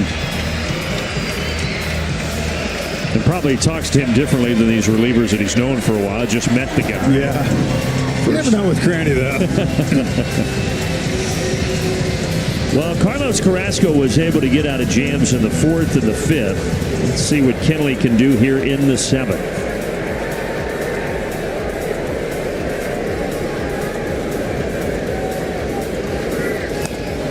Good start, slider, swing and a miss. Parts of 8 big league seasons for this 34-year-old righty. Time with the Twins, Marlins with the Rockies since 2020 before coming over to Atlanta this week.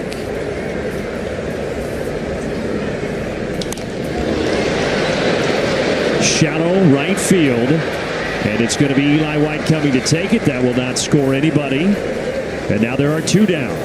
Man, what a great pitch right there. Steer, decent speed too, so a ground ball, tough double play possibly at times. And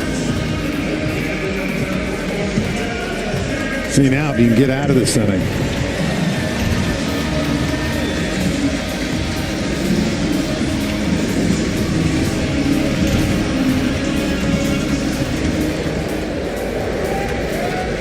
The guy standing in between Kenley and getting out of this jam is Jake Fraley. A walk, a single, and a strikeout tonight.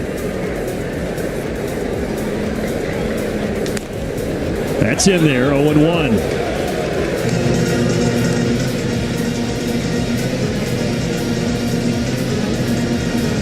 Reds got up 3-0. Then the Braves got 1 in the 4, 2 in the 6 to tie it. Now here we are in the bottom of the 7th. Reds hoping to jump back in front.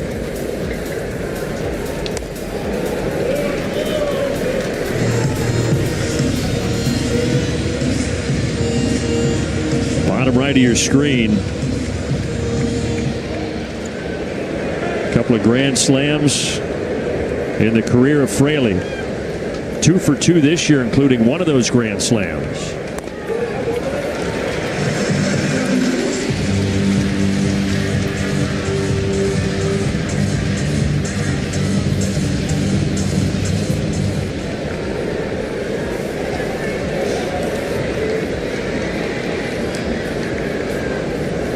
Kenley's 2-1 pitch, and now 2-2.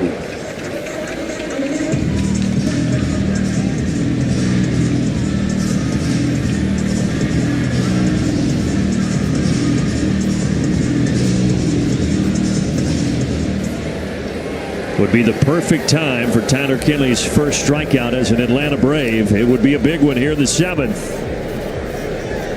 Base is loaded. He's going to step off.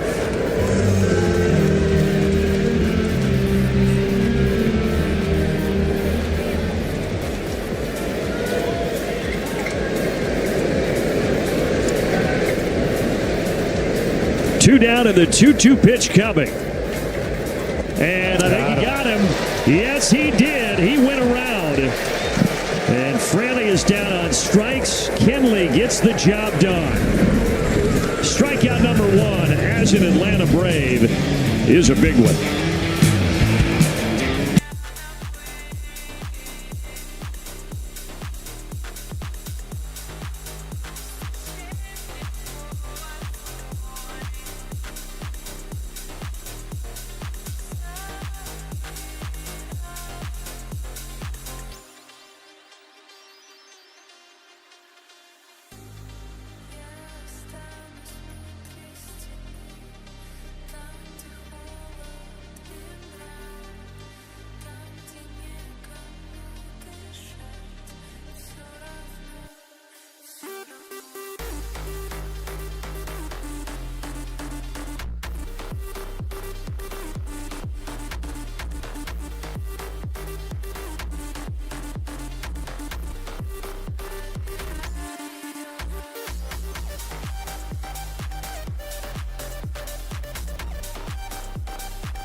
ball better. I just think so much we've seen him roll over trying to pull that right there.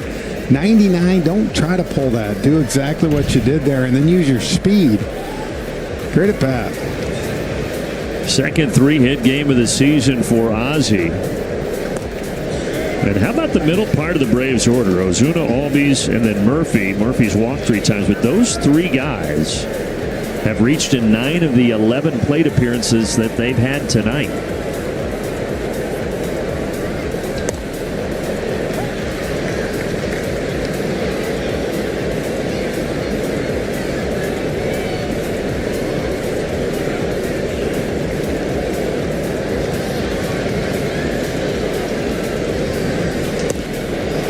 Nasty slider, 1-2. That's his pitch right there. When he's ahead, Ashcraft, that's why he's so tough right there, man. You're loading up for 98 with that cut, and you get 91 in that same spot. Tough to lay off. Slowly to third. Hayes, bare hands, but the throw is off target. That'll go as a single for Sean Murphy. And the Braves have 2 on here to start the 8th.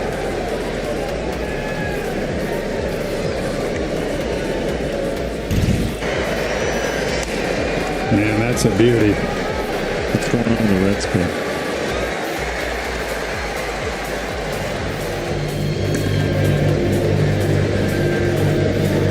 Well, Ashcraft thought he might be nearing the end. They usually only have him go around 25 pitches. And he's going to leave with 2 on and nobody out here in the 8th inning.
Sam Mole is the lefty that is on here to face the left-handed hitter Michael Harris. Trying to bunt, lays it down, and it's going to stay fair, and everybody is safe. Well executed by Michael Harris, and the Braves with a golden opportunity to take the lead in the 8th inning. Well, I love this move right here. You know, Michael's been hot. Tough lefty on lefty matchup. It struck out twice. And look, this one right here, before he realized it was going to stay fair, at this point, for Steer, it was too late. And a knock for Michael. So the infield comes in here for the Reds. And Eli White takes the first pitch, ruled a ball there on the corner.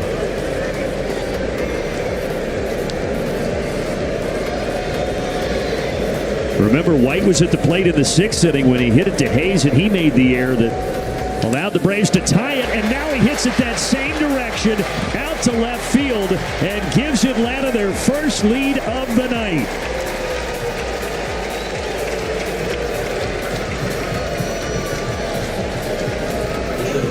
I'll tell you, partner, that had to feel good for Eli. Wasn't able to get the job done yesterday in Kansas City. Left the bases loaded with one out back in the fourth inning. And right here, finally he's able to get one through the hole and come through. Great job by Eli. Yeah, he's had some very critical at-bats tonight as Eli White. And let me tell you, if there's someone that's due a broken bat single, it's Luke Williams. 2 balls in KC. He stung both right at somebody. Including the one that ended the game yesterday. Yeah.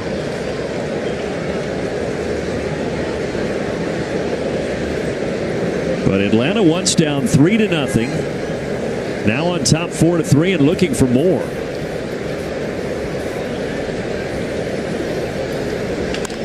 And there you go. Luke Williams delivers. Out into left center. This is going to score 2 more. Give Luke Williams a double. A well-deserved double. 6-3 Atlanta.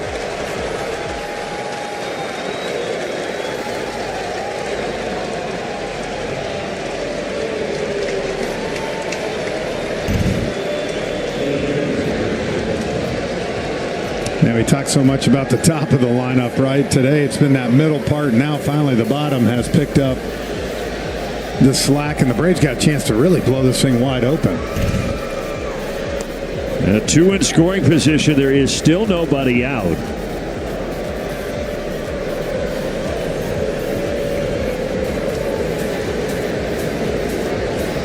See if Jerks and Profar can continue the hit parade.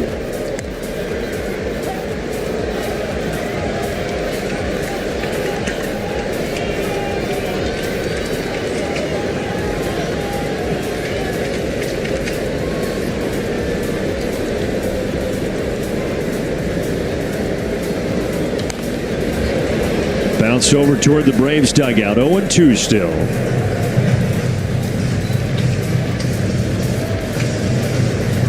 Tyler Kinley be in line for the win. And again, you go back to what Carrasco did. Just kept the Braves in it. Quality start tonight. 6 innings before turning it over to Kinley in the bullpen. Profar reaches for that changeup and strikes out. You go back and think about it after De La Cruz's home run. You're sitting at the top of the 4th inning, and it's 3-0 Reds. The Braves struck back now for 6.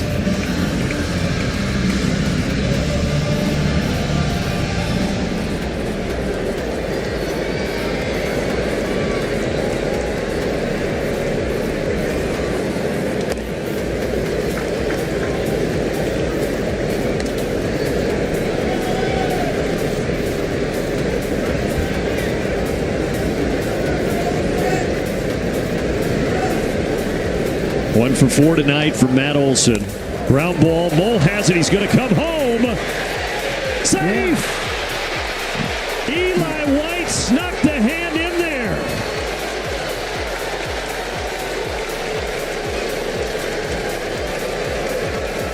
Great job right here. Mole had him dead in the water, Brandon, and he kind of lobbed the ball in there. And not only that, lobbed it to the other side of the plate.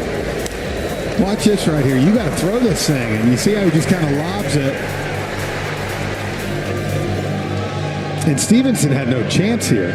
Ball's on the other side. And Eli gets that oven mitt right in the left side. Tell you what, Eli White has been in the middle of everything here tonight.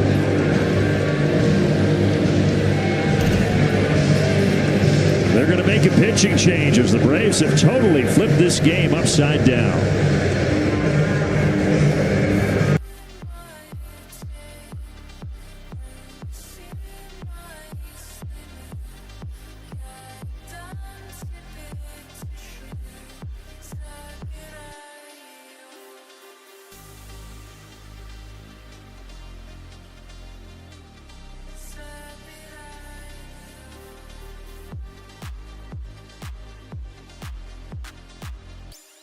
Slide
still loaded, just one out as Lyon Richardson will try to put out the fire for Cincinnati.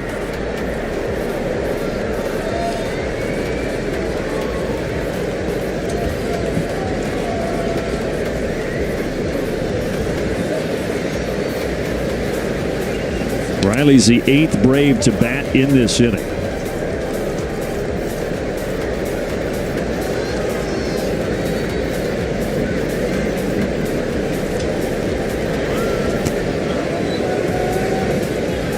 Runners at the corners here with one down. And it's fouled back, 96 from Richardson. Williams over there at third. And Olsen at first base for Atlanta.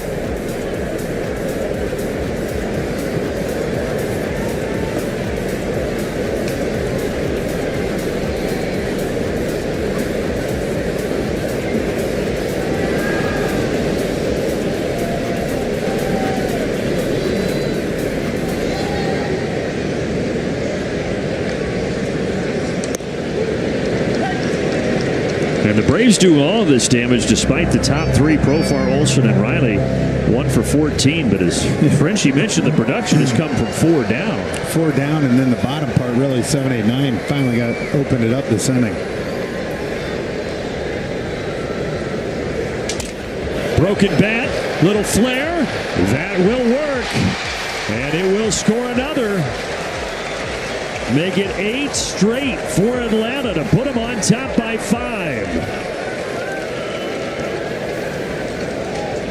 Let me tell you, when everybody's getting hits, right, and you're 0 for 4 on the night and you got a chance here, and you get a broken bat bleeder, it's the best feeling in the world.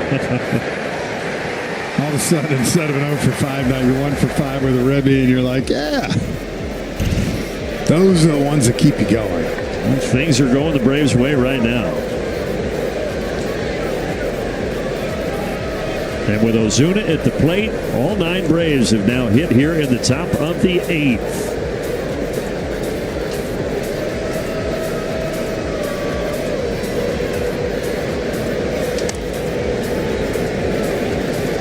The first 2 games in Kansas City were high scoring. But then yesterday's game was scoreless into the 10th. The Royals won 1-0 on the walk-off hit by Perez. And now here today, the Braves getting those bats going, even though they were off to a slow start.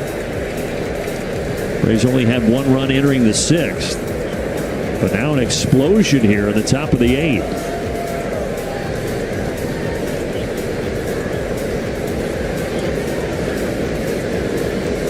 That's the thing between the first 2 Kansas City tonight have scored so many runs, but we went 14 innings without scoring 1. Just crazy. Yeah, a little drought in the middle here on this road trip.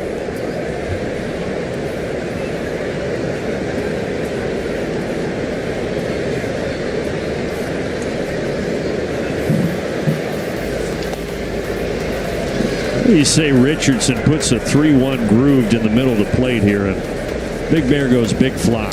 Yeah. We've been asking an awful lot from him these 4 games. Think he can go right center and hit that sign so that a fan wins the red Toyota Tundra? That's a long ways out to the field. That is.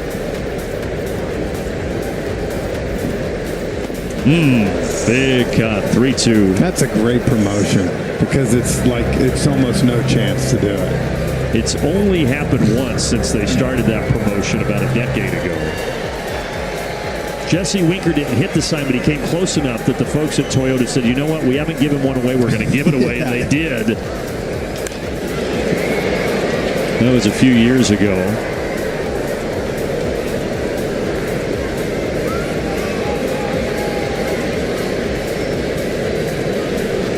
It's a nice looking truck though, Pop. Might look good in your driveway. I'd drive it.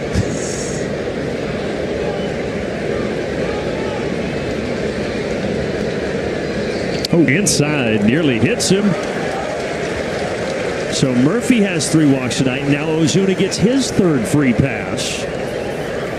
And Ozzie Albies, who started this great inning for Atlanta, will be back up there.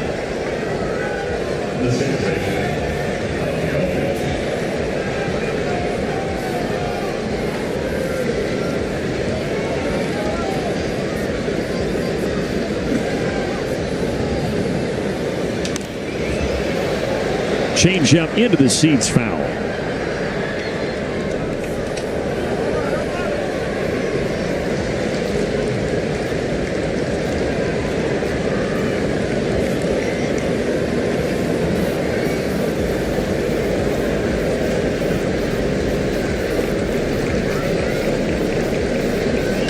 Ozzie drops another one out there on the grass in right. 2 more come home. And the Braves have hit double digits. Make it 10 unanswered for Atlanta. And it's 10-3. Man, they have opened this thing up, haven't they? And Frenchie Ozzie with a 4-hit night. 2 of those coming here in the 8th.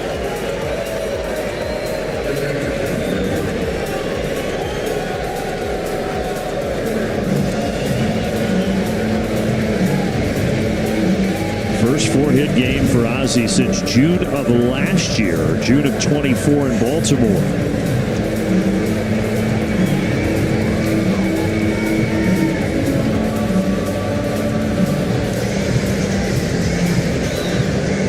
Telling you, if nothing else, to see Ozzie and Michael Harris start to swing the bat like they have been, that's a great sign.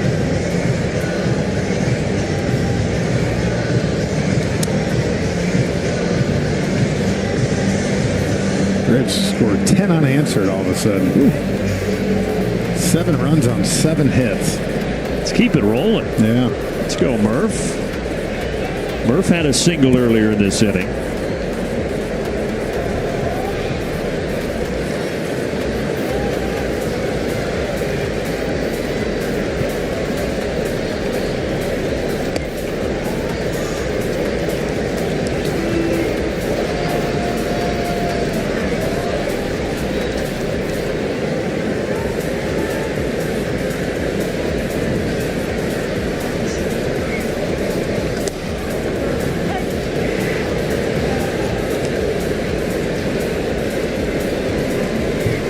Their starter tonight, Andrew Abbott, got into the 6th and looked like he might get out of that with a 3-1 lead, but then the error by Hayes eventually tied it. Now the bullpen has imploded here for Cincinnati tonight.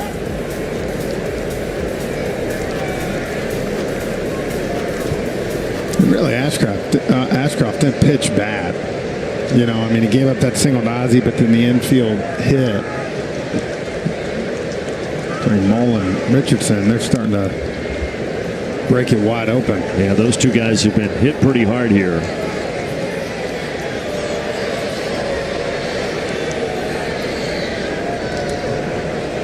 And again, this is a Reds team that is 5 games over, very much in playoff contention.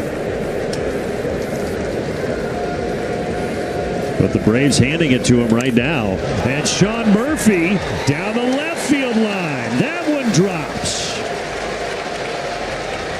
11-3.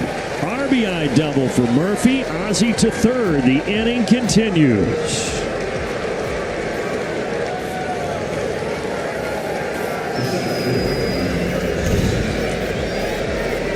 It's just a sweeper that hung, and now Terry Francona coming to get Richardson. And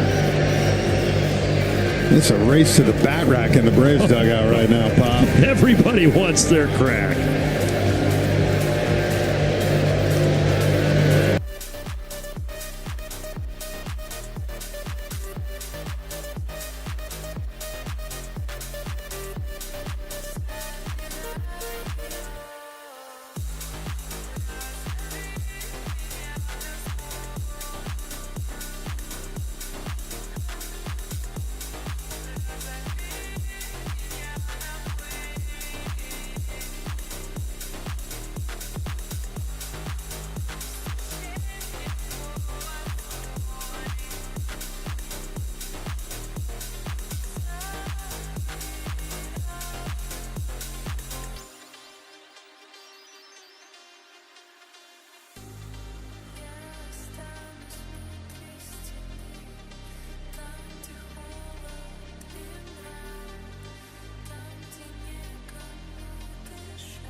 up the bleed right here. Get his team in.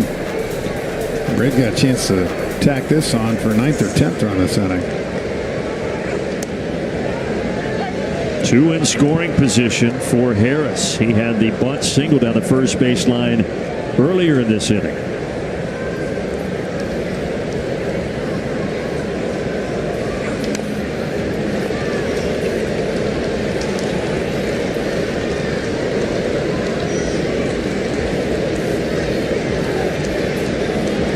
This lefty shooter's been around a while. 10 major league seasons. First 7 with the Brewers, then the Rockies, and now the Reds. And a slider in the dirt gets Harris. And he's back to the dugout, 2 away, and a sarcastic cheer from the Reds fans here.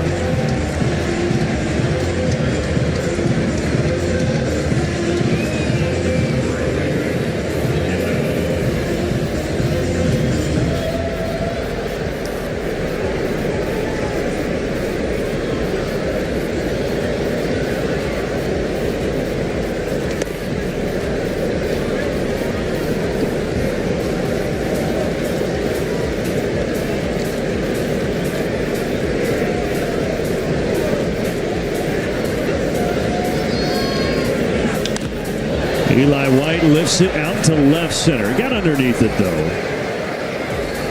But when I say the damage is done, I mean it is done. An 8-run 8th for the Bravos.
We were remarking on it, like Wiley said, because he had water spots right in front of his eyeballs. I'm thinking, how did that not distract him? But he kept pitching without cleaning the glasses off.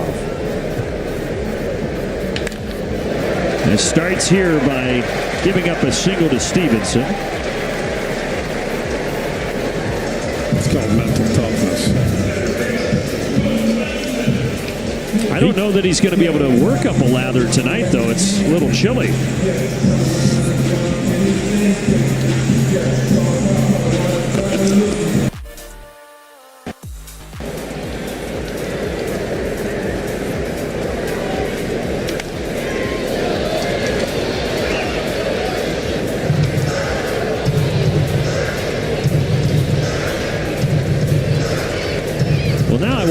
Dunning to start to sweat a little bit here. Not because he has to work hard. I just want to see what happens. Tyler Kinley, his Braves debut over. So we saw Carrasco, Kinley, now Dunning. No, Tyler worked up a pretty big sweat. He was, yes. He got a big strikeout to end the 7th.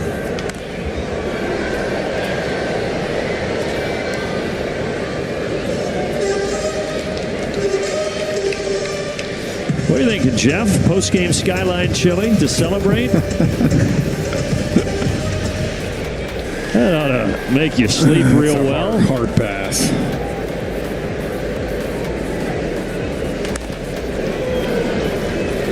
Now, they do have Grater's ice cream here in Cincinnati. That's where it's at. Is that your favorite? It's local here, and it is excellent.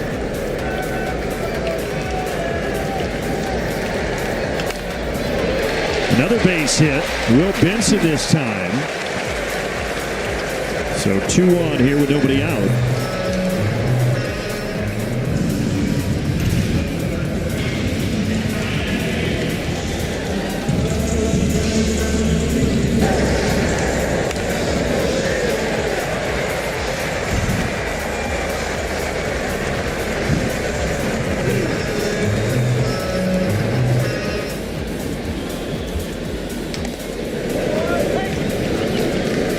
Now the bottom of the order, Ke'Bryan Hayes. Tough first night for him in his Reds debut.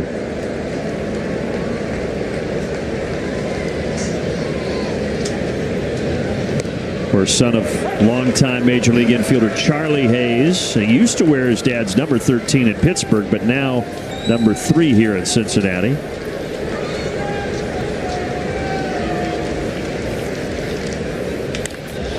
He hammers this deep to left, and it is a 3-run homer to pull the Reds within 5.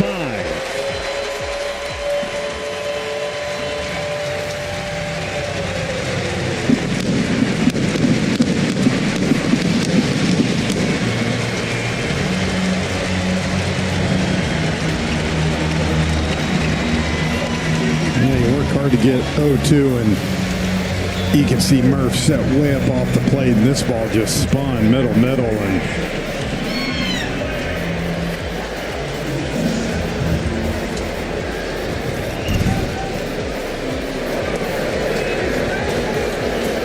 so the Reds trying to make this a little more interesting. Stevenson and Benson with singles. Hayes with his first Reds homer. Now it's back to the top of the order, nobody out.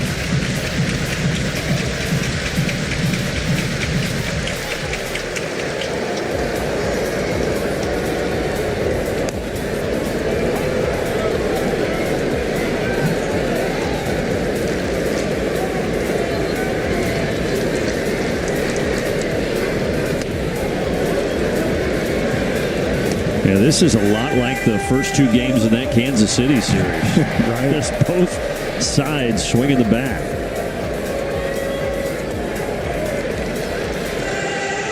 And now McLean with a hitter's count, 3-1.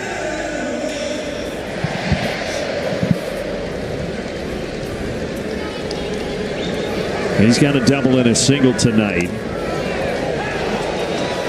Boy, Ryan Wills calls him back to the plate there, 3-2.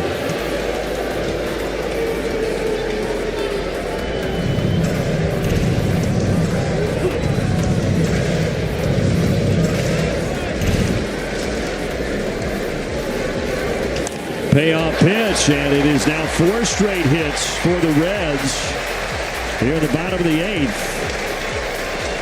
3-hit night for McLean.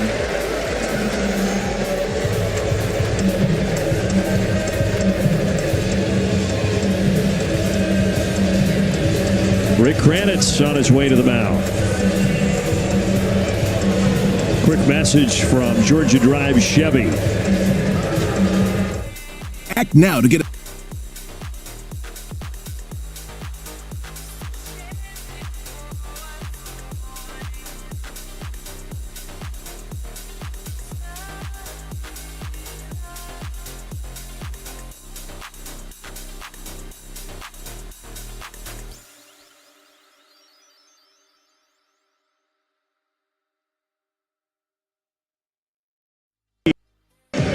is starting to loosen as well. It's a hard thing sometimes too. Like if you're Dylan down there and gets to 11-3, you kind of in your mind can't do it. That's why you got to be focused. But you kind of think I'm probably got the night off, right? But now the Reds come up swinging in the bottom of the 8th. 4 straight to reach here to start the inning, and Marte now, who's 2 for 4.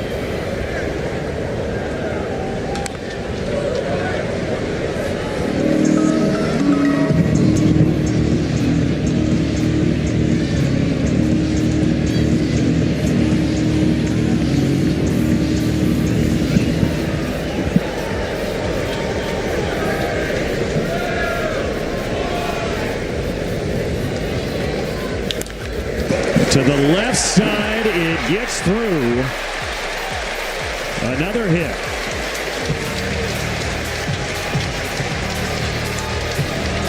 And Brian Snitker has seen enough.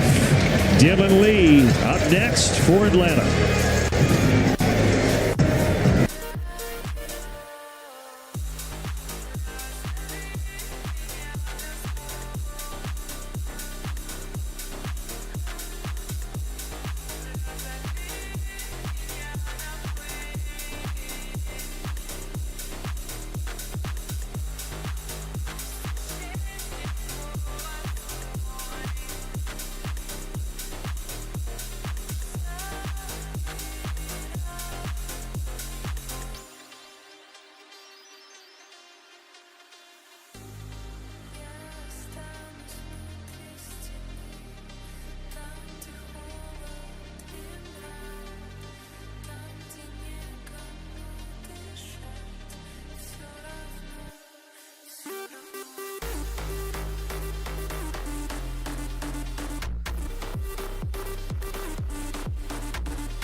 The middle.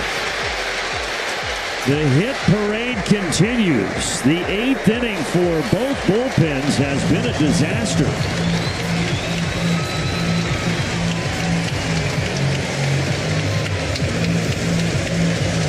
Eleven to 7, still nobody out.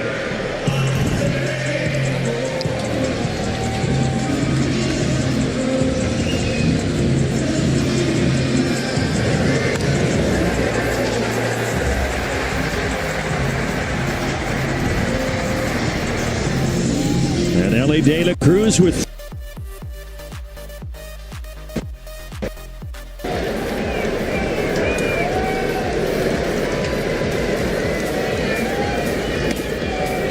upstairs to Austin Hayes.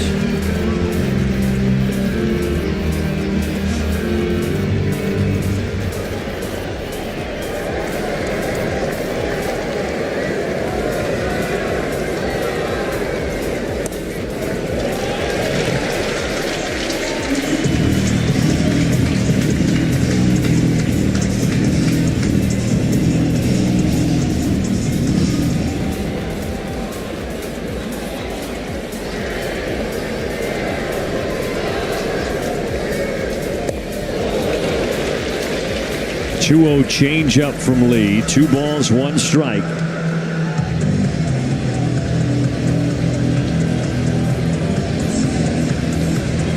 Between the two teams, they've combined for 12 runs and 14 hits already this inning. Let's see if Lee can get Hayes here.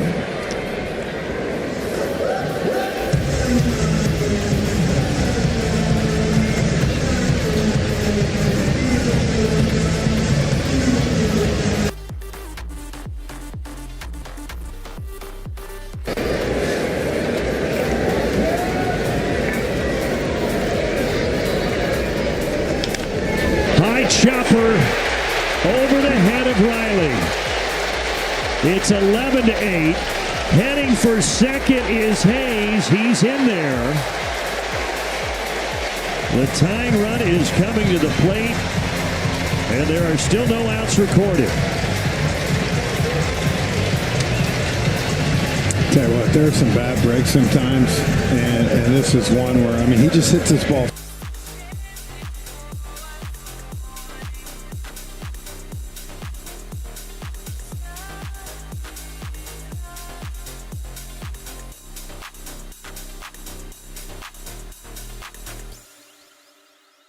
Seven straight hits to start the inning for Cincinnati. And now here's Spencer Steer.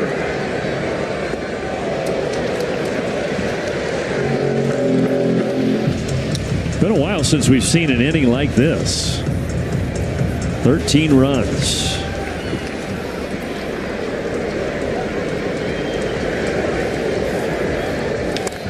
That ball's hammered to left.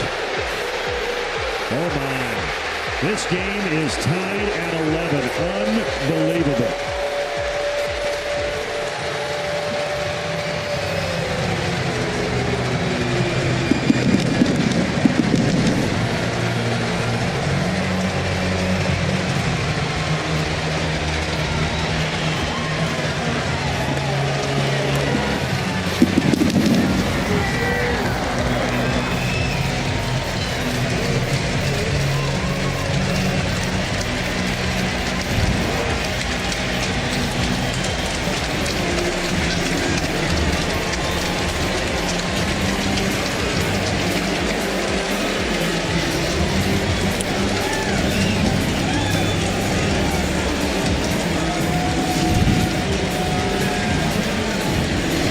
Disbelief all the way around. Well, there's still no outs. 8 have come to the plate. 8 have scored.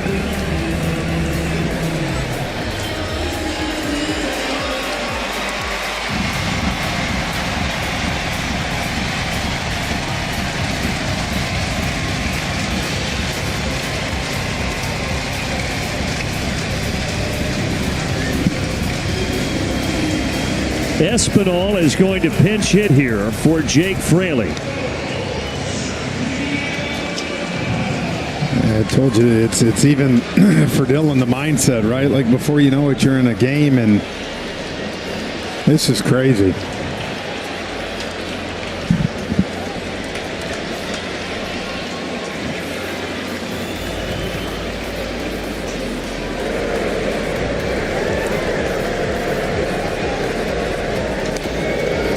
The Braves scoring 8 times in the top of the 8th inning. And now the Reds answering with 8 of their own in the bottom of the 8th.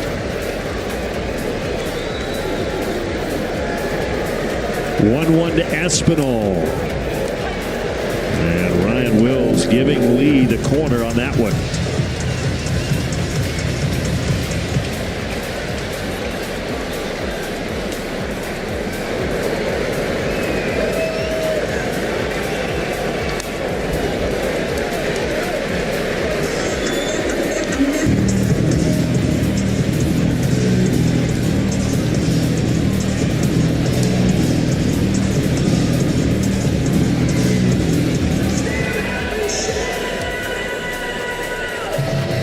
Got to be the record for the most runs in an inning this year, right?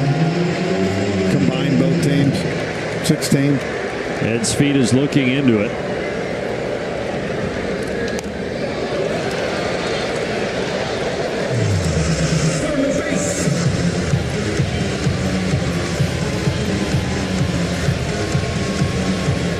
It is tied. Arizona and Chicago also had 16 back in April in the game in a single inning. That should be the first out here in the bottom of the 8th, and it is. It comes from the 9th hitter to bat here in the inning. Espinal flies out to Harris, one away.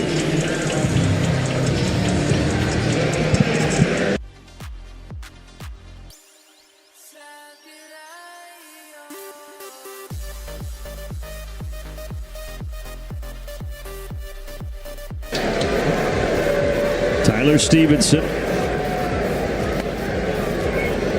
He's 2 for 4 tonight. This Reds team is scrappy. I mentioned earlier how they don't have a ton of power, even though they have hit a couple of long balls tonight. But they get guys on, they find ways to move them over and get them in. It's also a team that has not been swept in a single series this year. And my point in saying that is they get down in a series, they find their way back in a game, win a game, hang in there. That's kind of how they've operated tonight. Yeah, there's Skipper on the other side, Terry Francona. He's seen about everything, so.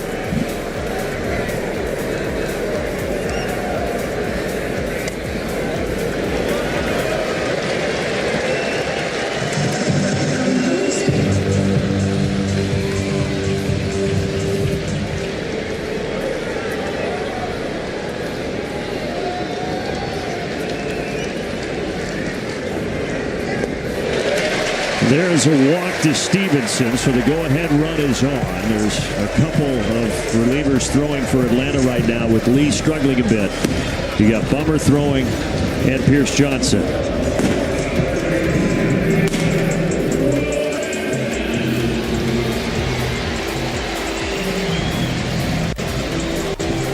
Yeah, both of these managers have seen a lot, right?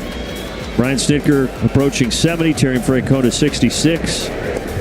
Maybe they haven't seen anything like this 8th inning, Frenchie. I don't know. It's a good question.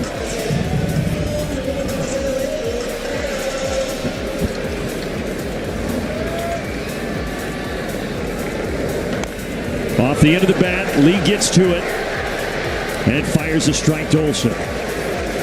Now, the crazy thing is, too, it was 8 in a row.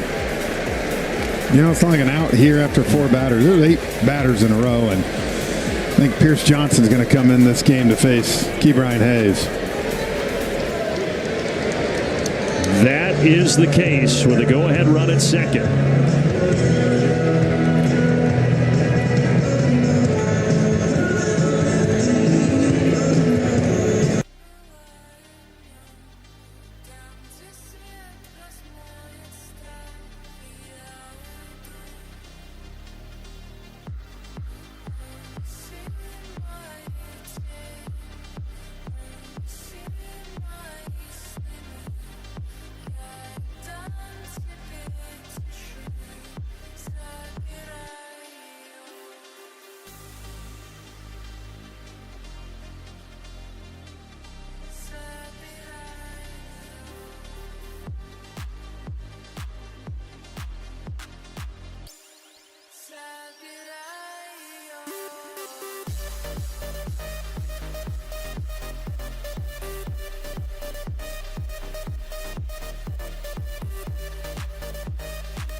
the way, the last time in a Major League Baseball game that both teams scored at least 8 runs in the same inning, you have to go back to August of 2007 in a game between the Yankees and the White Sox.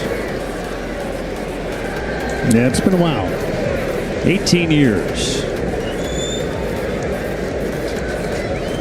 Hayes had the 3-run homer earlier in this inning that started the scoring for the Reds. Talked about it. Had a tough night at third base with the glove and made up with it for that one. You know he'd love to get one here. 94 for a strike, 1-1.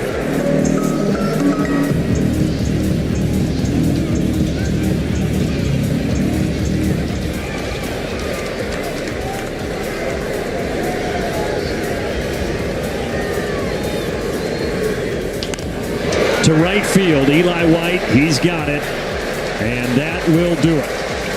8 for both teams in the 8th. What an inning, on to the 9th.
Luke Williams is going to hit a home run right here.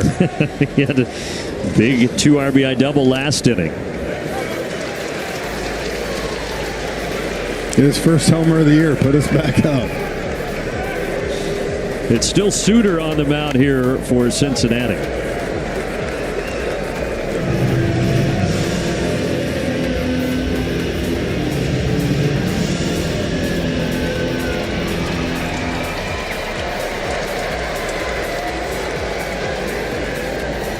He got him. A changeup at 74 outside.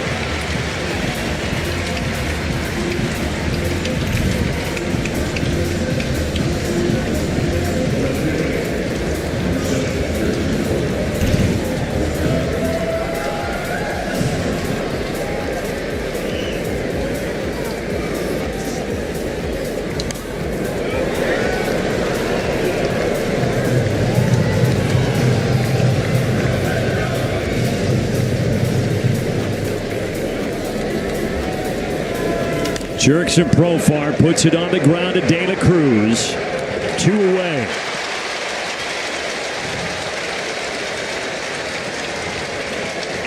Thinking ahead to the bottom of the 9th, the Reds will have the top of the order. McLean, Marte, and De La Cruz due up. But right now, Matt Olson for Atlanta.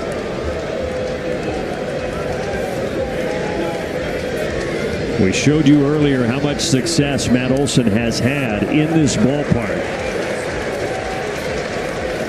Tonight he's 1 for 5.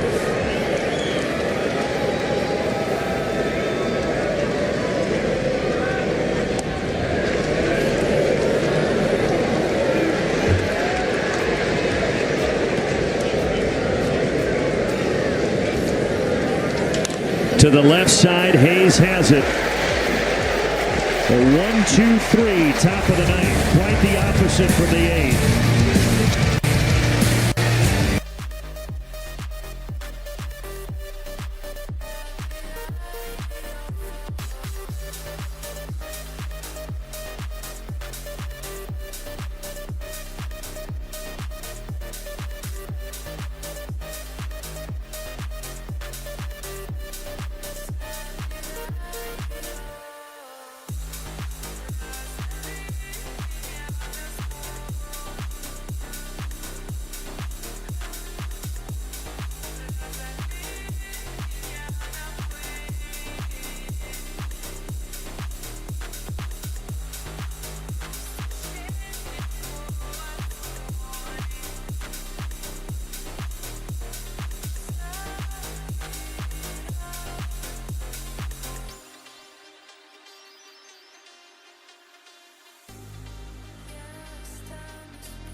Like we said, for these two managers, they'd probably say the exact same thing. You don't see anything like that very often whatsoever. And now the Reds will try to walk it off. They've got the top of the order, and Matt McClain leading it off.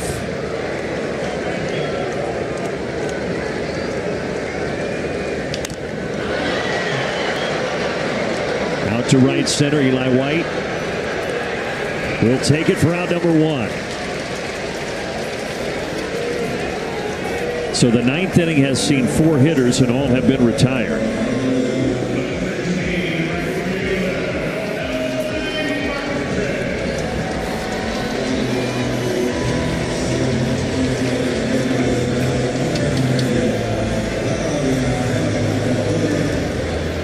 The 23-year-old Noelvi Marte.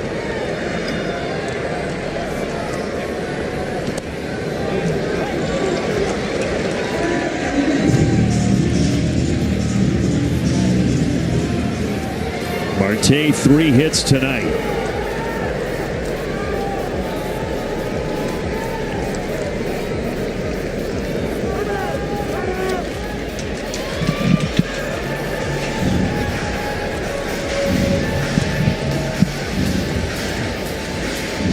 This is the guy in Marte who last year was hit with an 80-game suspension for use of a banned substance. Never really got on track. And this year, some time in AAA, was injured for a couple of months, but right now, having a nice night with 3 hits. But he's down here 0-2.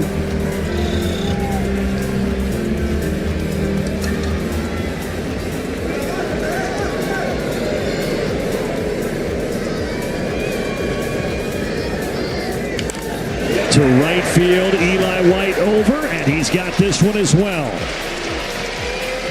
1 out away from extra innings. And it will be De La Cruz strolling to the plate.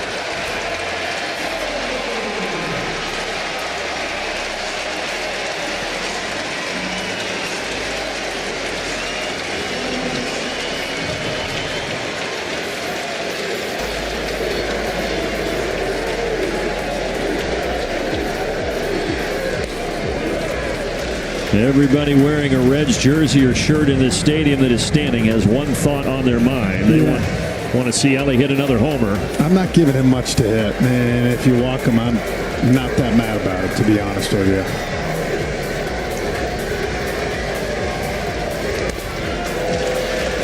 You know? Yeah, you'd rather not let their best player burn you here. His 2-run homer in the third was his 19th of the season. And the curveball was in the zone there. That's the pitch I worry about to him, just because that curveball, if you miss kind of down and in, man, you go right into that kind of swing path of his. And again, we've talked about it, right field. Does not take a whole lot to get the ball out of there.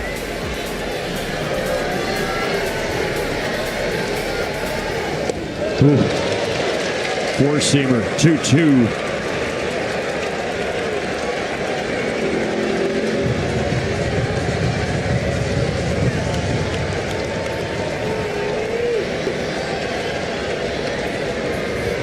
Johnson kicks and deals and buries a curveball in the dirt.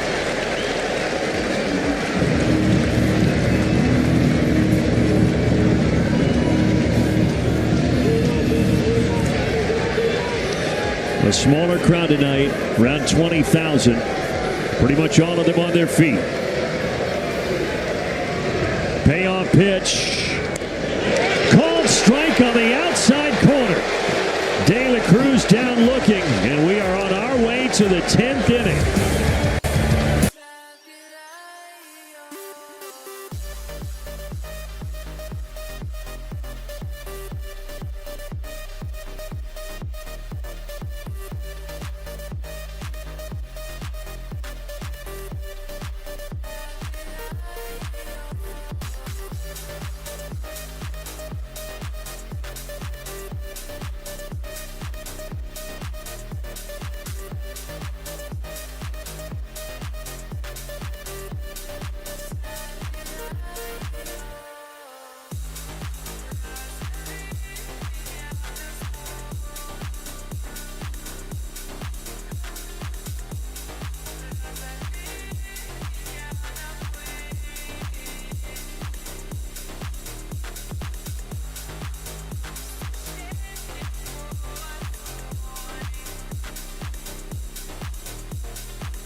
So Olsen is the runner at second base.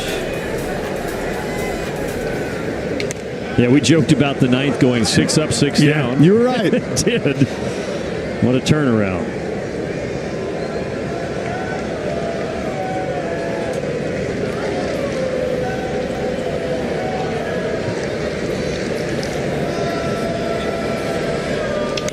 Austin Riley lifts it out towards Benson.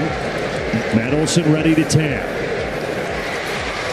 Benson fires to third, but it's cut off. So Riley does move Olson over, one away.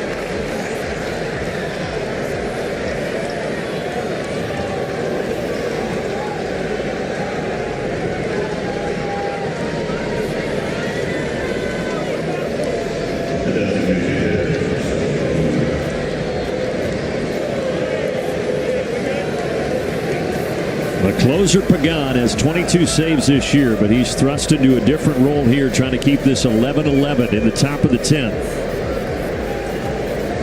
And now he pitches to Ozuna.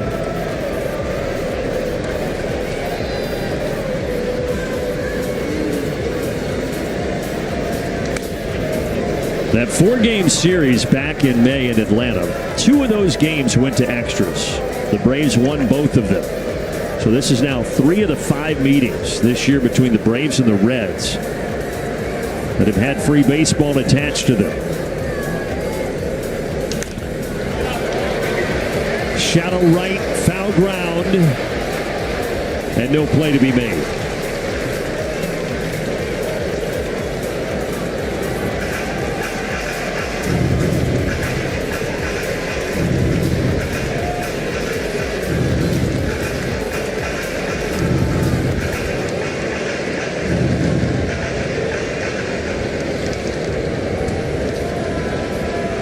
One of those extra inning games in Atlanta, this guy Ozuna had the walk-off RBI single. Right now he's just trying to put the Braves on top here in the 10th. Splitter misses.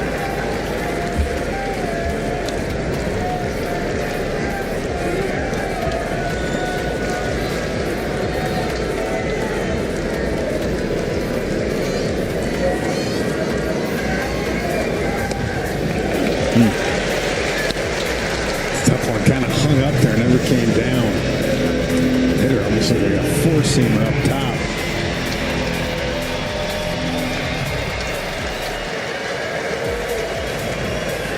Now what will he bring 2-2? Will he go to that splitter again? No, he went four-seamer upstairs, full count.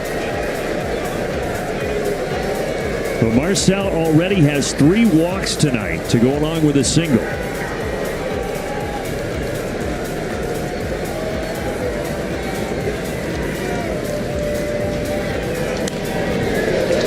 .98, fouls it back.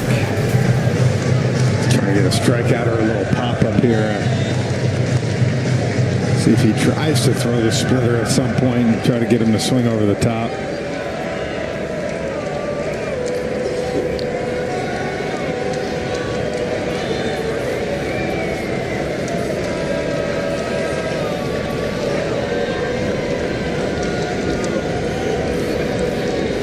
.3-2 from Pagan, the second-year Red.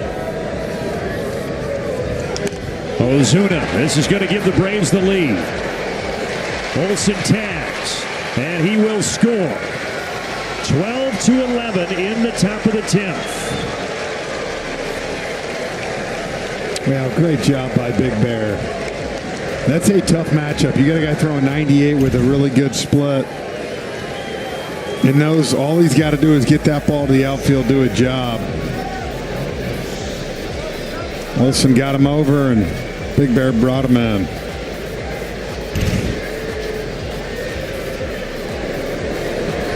And now the base is cleared for Ozzie Albies, who has had a huge 4-hit night.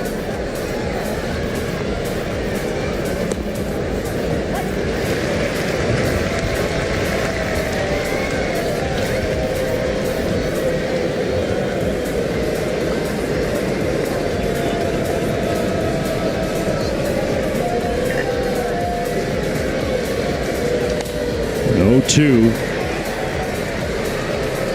Bottom of the 10th, it'll be 4-5-6. Now the Reds will have their fastest player, De La Cruz, being the runner at second base.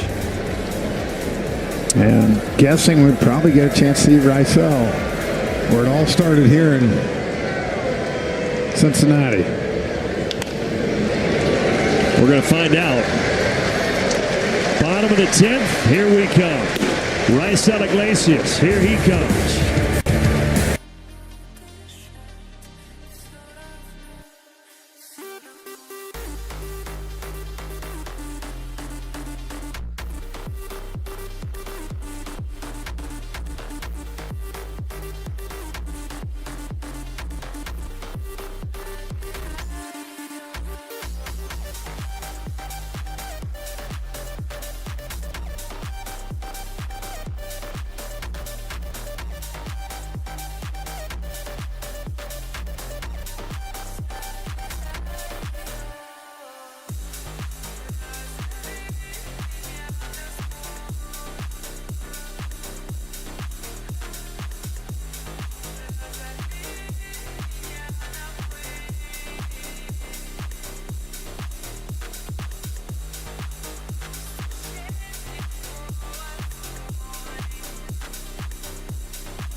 he's able to really control it. And I don't know what it is, but it feels like the ball has more zip when he does that for him. So let's see here. Got to keep your eye on De La Cruz because you never know what he's going to do out at second. So much speed in scoring position. Hayes is the batter. And for Rysel, had to be interesting today on deadline day, waking up in Cincinnati, where his career was for the first 6 seasons as a big leaguer. De La Cruz trying to get to third. How about this? The Braves have him in a rundown. And Ozzie tags him out. Now Hayes does get to second base. But that's a big first out, and now you don't have nearly as much speed at second. Well, we talk so much. We've seen it the Giants the last week. A couple of their guys where base running is killed. Right here, that's a hit for Hayes. You're going to have first and second right here and nobody out. And this is where you get frustrated. The ball's right in front of you, and you make that mistake. And give Hayes a lot of credit for busting it down and getting second base. And Spencer Steer called strike on the outside corner.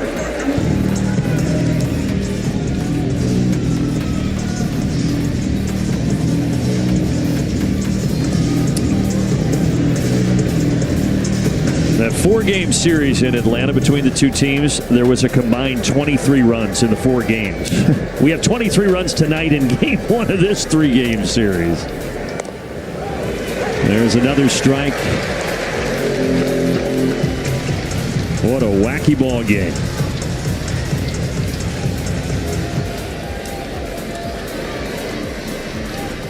Rysel Iglesias 0-2. He got him. 96 top shelf. 2 down.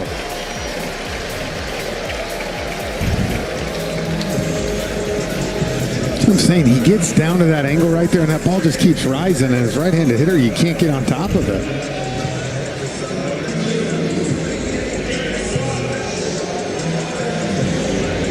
They're going to bring in Gavin Lux here to hit for Espinal with 2 outs in the 10th.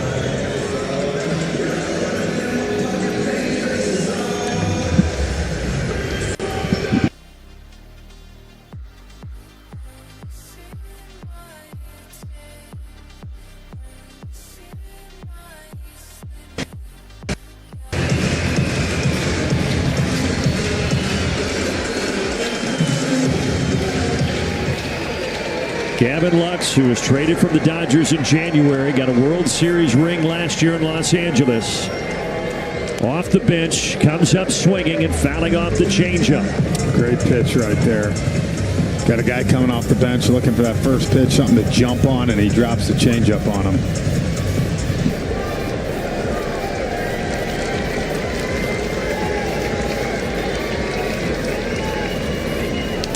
Oh, 1, he is lifted in the air. Riley in foul ground. He's got it. And the Braves win one of the wackiest baseball games you will ever see.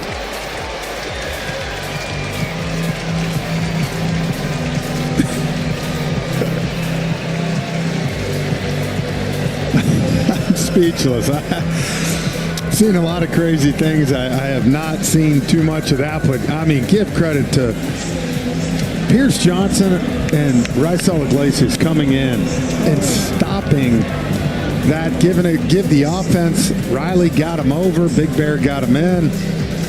I mean, there's ways to win a game. I thought we had this one the whole time, but it was a lot harder. But give them credit, man. They